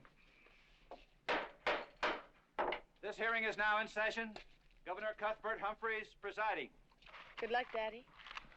Afraid it's a packed court. Government Edict number 826 has ordered that the Comanche Nation be transferred from their present reservation to Fort Sill. It is the government's claim, as filed by Indian Agent Agard, that these chiefs, after being released from prison by a kindly government, did then rouse and incite defiance among the tribe against said order. It seems, gentlemen, that although some of these chiefs speak English, Chief Puma is quite at home in our language, they have chosen Mr. McLintock to be their spokesman. I speak for the Comanche. Or rather, I offer this translation. Proceed, Mr. McLintock.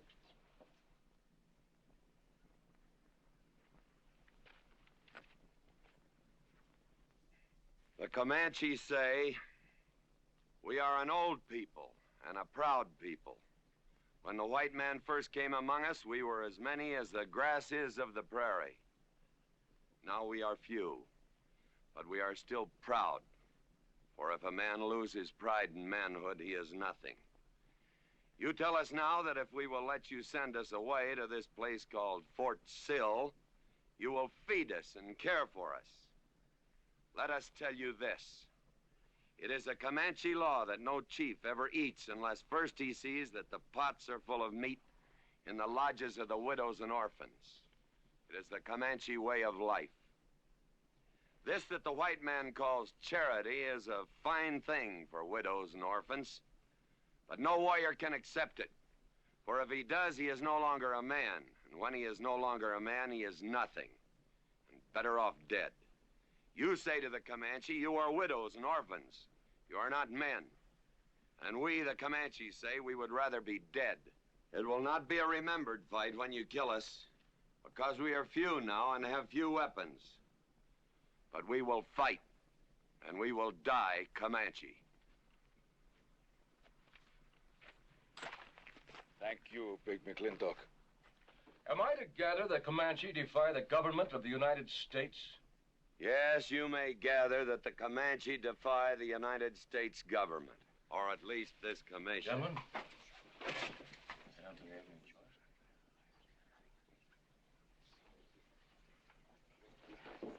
It is the order of this court that these chiefs be incarcerated until such time as the detachment of United States cavalry be made available to escort them and the Comanche Nation to Fort Sill. This court is adjourned. Oh, McLintock! You are important chief amongst these white people. Sway them. Have them give us few guns to make the fight worthwhile. Let us have one last remembered fight for end of Comanche. I almost wish I could arrange that, Puma. Ahalani cha. Ahalani cha. Sergeant? Yes. Good God. Carry on. Gentlemen.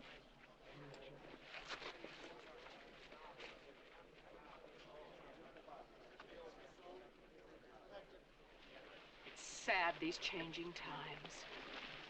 It isn't the times that are changing, Mama.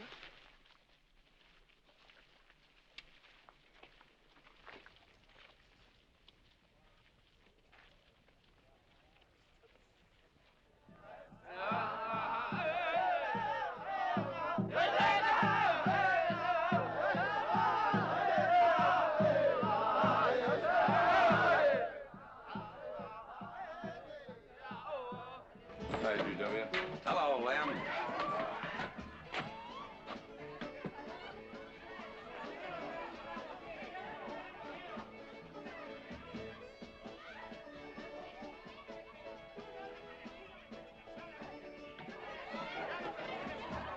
Bunny? Oh, howdy, McLintock. Hey, figured you'd be belly down drunk by now. I've been doing some drinking, Bunny. Is that boxcar still on the siding? Well, sure, but... But what? I don't like it. You don't, eh? You figure if them Indians get out there and lead the cavalry on a wild goose chase, that great white father's going to get nosy. Get nosy, and he'll investigate. And when they find out how that side-saddle governor's been messing things up, they'll give those Indians a fair trial. That's live ammunition in that boxcar. You know what'll happen if them Indians get some guns in their hands? Somebody's going to get hurt. Is Puma's word good enough for you? Well, I don't... McLintock, you got yourself a partner. Leave me out of this. Hey, McLintock. Good night, Bunny. Good night, Governor. There is the Katie with her light red hair, sweet as the roses on a summer air. I'll find her somewhere while the moon is high and tell her that I love her, and I'll love her till I die.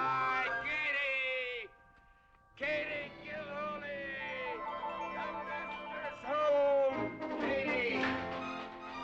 Katie, Katherine Gilhooly McLintock, where's the woman of the house?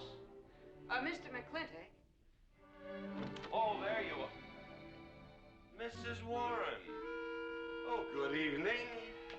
I waited up for you, Mr. McLintock. Oh, how nice. I want to talk to you about something. Delighted. 309 times straight. I beg your pardon? 309 times straight without a miss. Gotta be a record. I suppose so. Now, Mr. McLintock, what I wanted to say... 2-pound Stetson, 6-inch brim, 53 feet in the air. It's gotta be a record. I'm sure it is, but the reason I waited up... Dagnammit, woman, can't you hold that glass still? Of course, sir. Now, down the hatch to my world's record.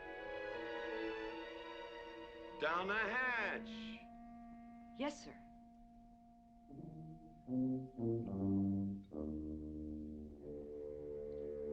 And now, to the governor of our territory. The governor of the territory, sir? Now, don't you stick up for him, Mrs. Warren. You're a fine woman, Mrs. Warren. But you'll certainly go down in my estimation if you stick up for Cuthbert H. Humphrey, governor of this territory. I don't mean to Down change... the hatch. Oh, yes, sir. Down the hatch. Cuthbert H. Humphrey, governor of our territory, is a cull. You know what a cull is, man? A cull is a specimen that is so worthless that you have to cut him out of the herd. Now, if all the people in the world were put in one herd, Cuthbert is the one I would throw my rope at. At whom I would throw my rope at. Natural-born cull. Another touch, ma'am? Oh, no, sir, no. Well, I don't mind if I do. Good. Can't walk on one leg. Oh, I didn't mean to be vulgar, ma'am. Can't walk one limb. It's all right. Sounds silly. Only a bird can walk on a limb. You know my wife?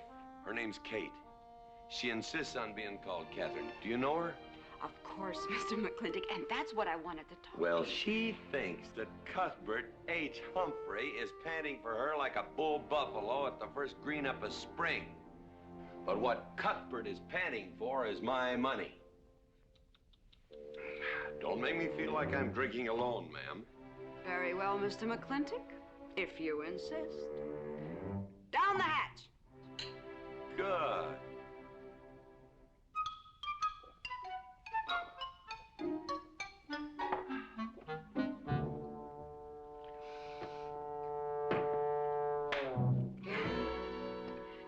McLintock, I have something very important to say to you. Very important. Guess it'll have to wait till the morning. Toodle. Oh, it's all right. It's all right. Betty, bye-bye.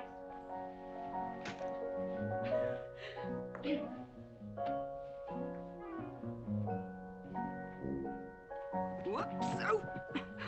Mrs. Warren. Let me assist you. Very kind.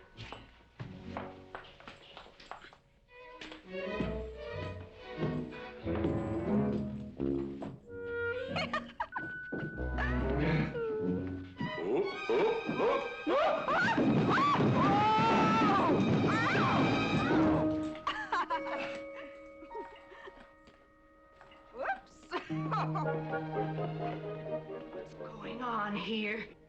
Now, Catherine, are you going to believe what you see or what I tell you?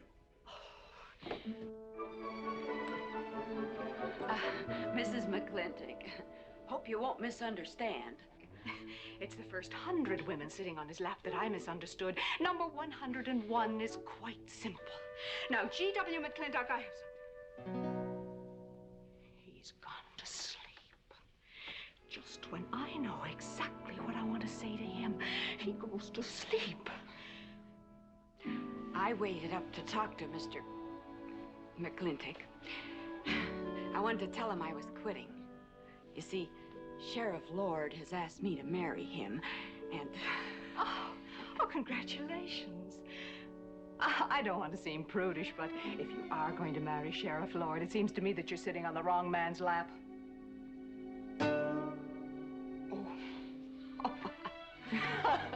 Come on, I'll help you upstairs and we'll have a long talk about men in general. Ladies, one moment.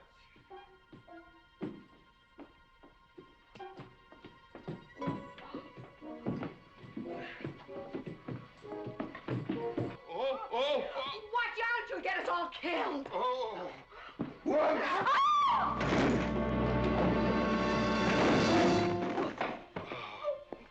Wait a minute, ladies, till I catch my breath, and I'll get you up those stairs as sure as my name is George Washington McLintock.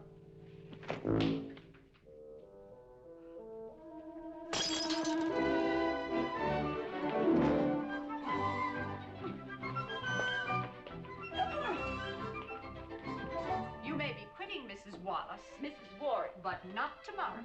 I want my breakfast in bed. I want to know. I know, toast, lightly brown. Somebody sure put a knob on my skull. Here's Katie. Speaking.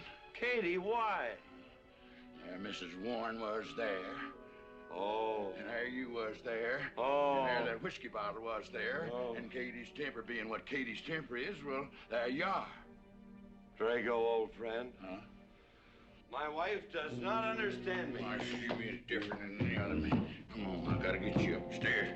Get you ready for that big celebration tomorrow. What is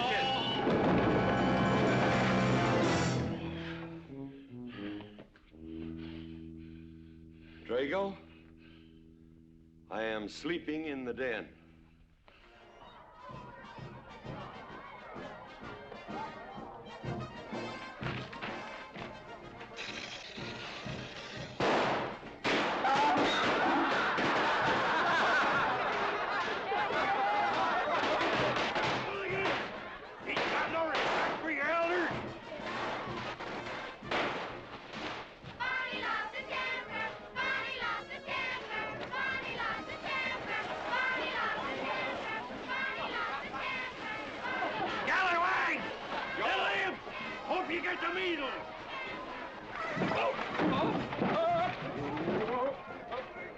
Come on, get him aboard.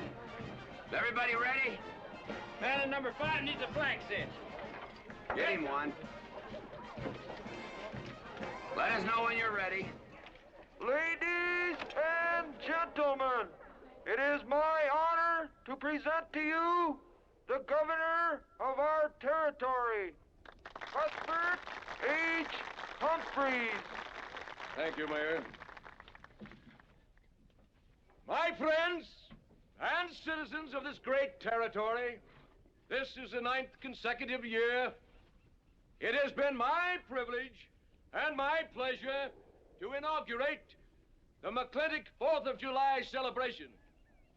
Now, the first event will be the wild horse race. But before I fire this shot to start the event, I would like to say a few modest words regarding my stewardship of this great territory.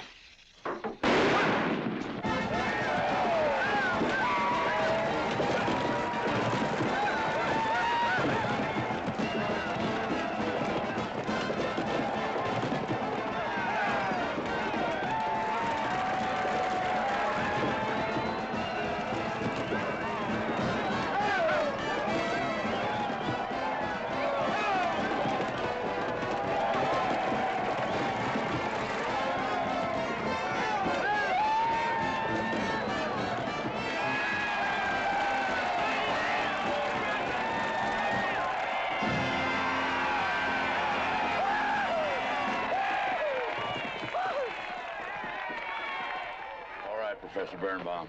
Gentlemen. Sheriff, here's your horse. Come on, get them all lined up. Come here, King. Now, boys, you all know the rules. It's twice around the inside, once around the outside. First cowboy that hits that finish line without busting that egg is the winner. And I caution you boys about some of them eggs, because some of them eggs are last year's holdovers. All right, mount up.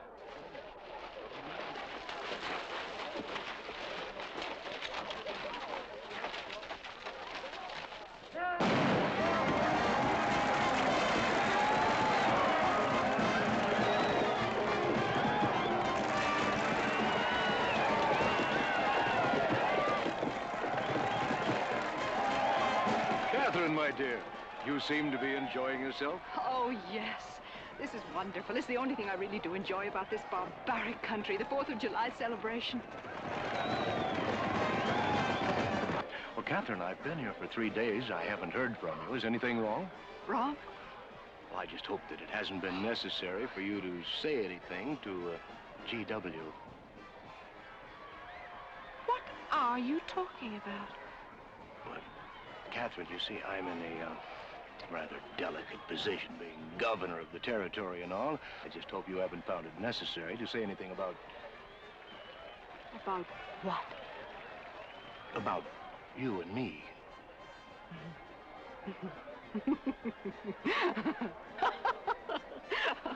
Why, you pompous windbag. Do you think that you're the only man who's ever tried to play patty fingers with me, who's ever tried to lure me into the moonlight? Well, no, but Well, I'm a big girl and I can take care of myself. My husband knows it. I can assure you, Governor, that your reputation is untarnished. Now get out of my way.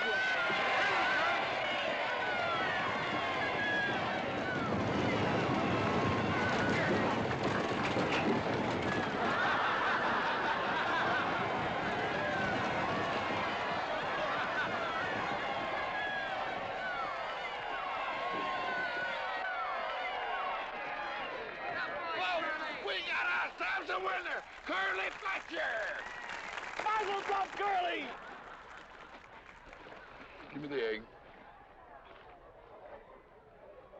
Disqualified. Here you go, Curly. GW, you'll never believe what happened over there. What? You smell a beer. Well, naturally, I'm drinking beer. Ladies and gentlemen, the next event will be a contest between the two bronco-busting champions of our territory. Remember the year I rode in that event? Wore your garters to hold up my sleeves? We had a bet, and I won it. George Washington McLintock, you are a very crude man. Well, I guess so, but that was a rough horse, like to jarred my insides loose. But it was worth it. 3 beers.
so.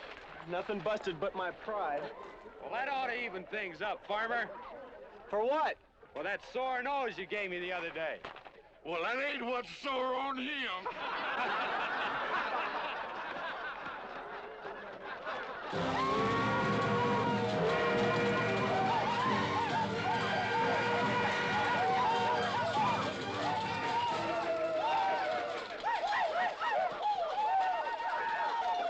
The closing event is the cow pony race.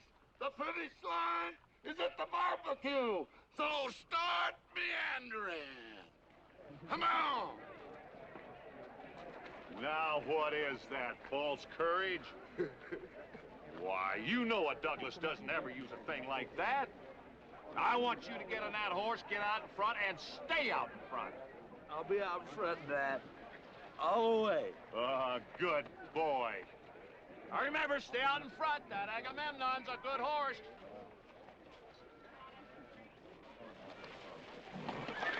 Oh, Agamemnon.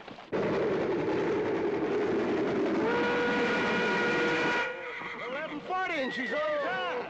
Oh, boy.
Whose idea was this stunt? God doggone it, they're my real book.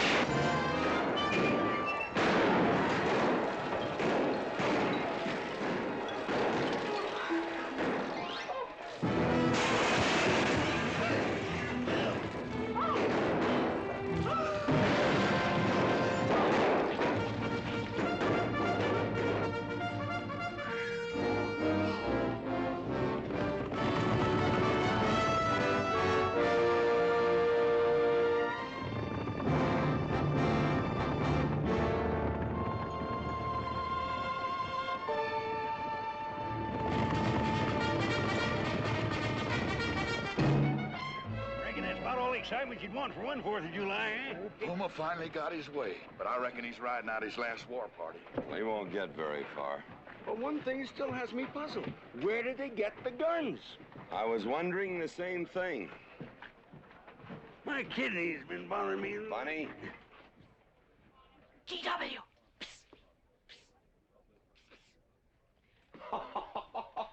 What an idiotic joke. Joke? Do you think that was a joke? Oh, shut up. You want everybody in town to see me. You look good in feathers. Oh. Dev, I think they've gone. Yeah. What are you going to do about it? What can I do? Nothing. Just like you've always done.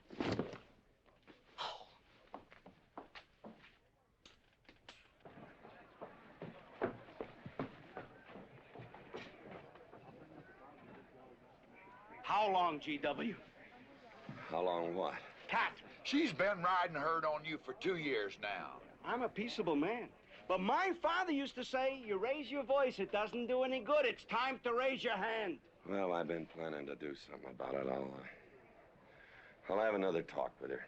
Talk to her? Talk to it? Talking won't do any good. Becky, have you seen your... What's been happening around here? You've got hay all over you. Been some mighty sneaky goings-on here during that raid, Mr. McLintock. Who was it said only a trollop would kiss a man before they were formally engaged? Oh, but we are engaged, sir. You are? That is, with your permission. Well, you've got it. Oh, Mrs. Warren? I think it's wonderful. I guess this is the only engagement that ever started off of a spanking. Mm-hmm. I reckon Birnbaum is right. All right.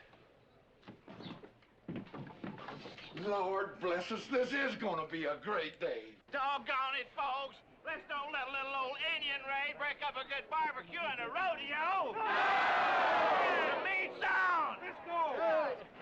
You contestants get ready for the cow pony race.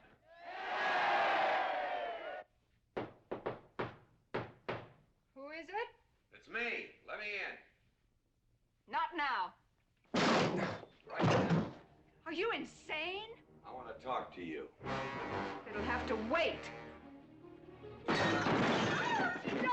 I've taken all I'm going to take from you. You are insane! You are going to tell me why you packed up, picked up, and walked out on me. 2 years ago, you remember, you came home from Denver with lipstick all over your clothes!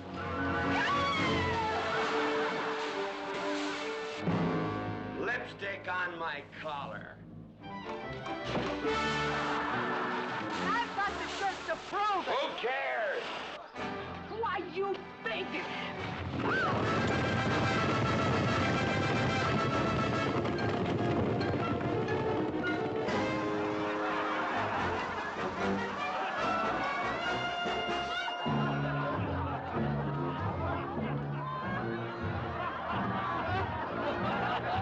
Katherine!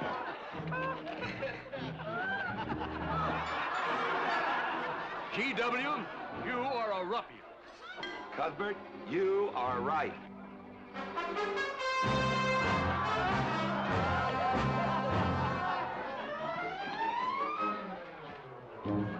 Well, what kind of a family is that? The best! And dangerous, son. Who won the race?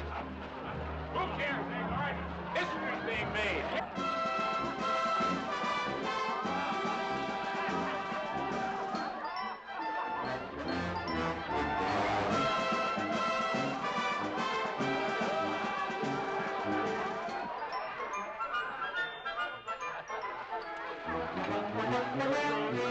Yes, Rufus? I regret to inform you I've changed my mind about matrimony.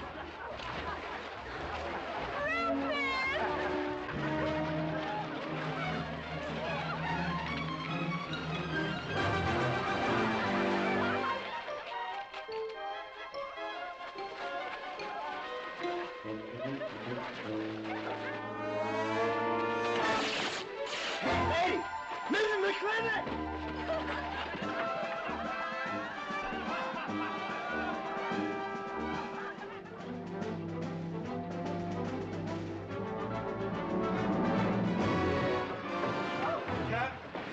Katherine! Keep him out of here. Hand him out. All right, everybody out.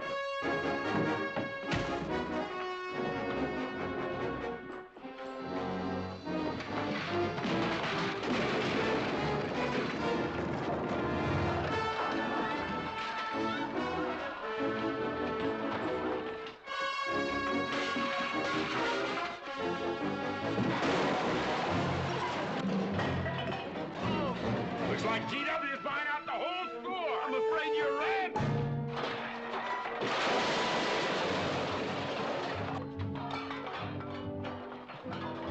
Clowny family!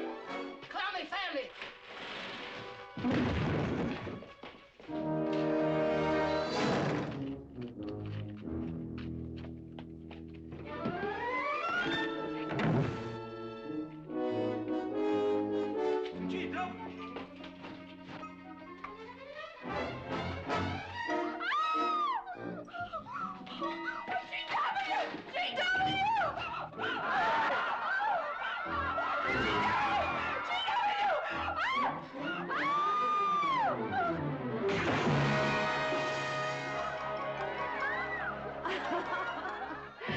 Mrs. McLintock. You're all wet.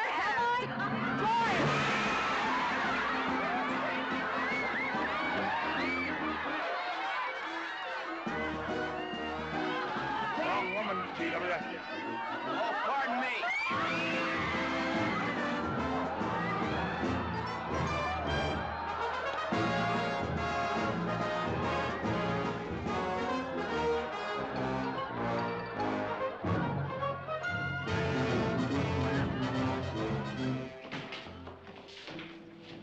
Mrs. McLintock, you setting a new style?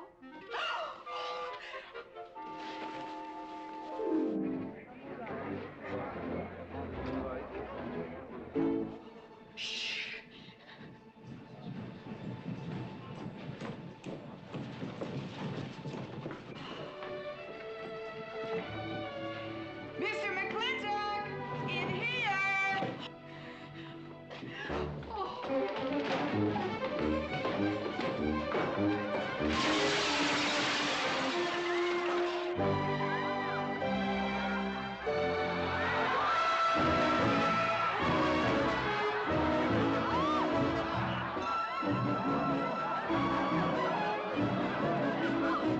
If I ever get through this humiliation, you'll rue the day you ever met Oh, me. belly aching, fight all you want. It won't do you any good. You've been digging those burrs into me for 2 years. Now you're gonna get your comeuppance.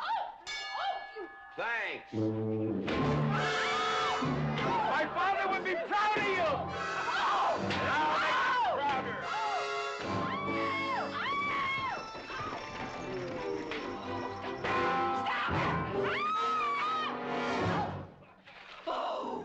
Keep it. You may need it. Now get your divorce. Home. Don't spare the horse. Home. You heard me. Don't think you're going to get rid of me that easy. Yeah.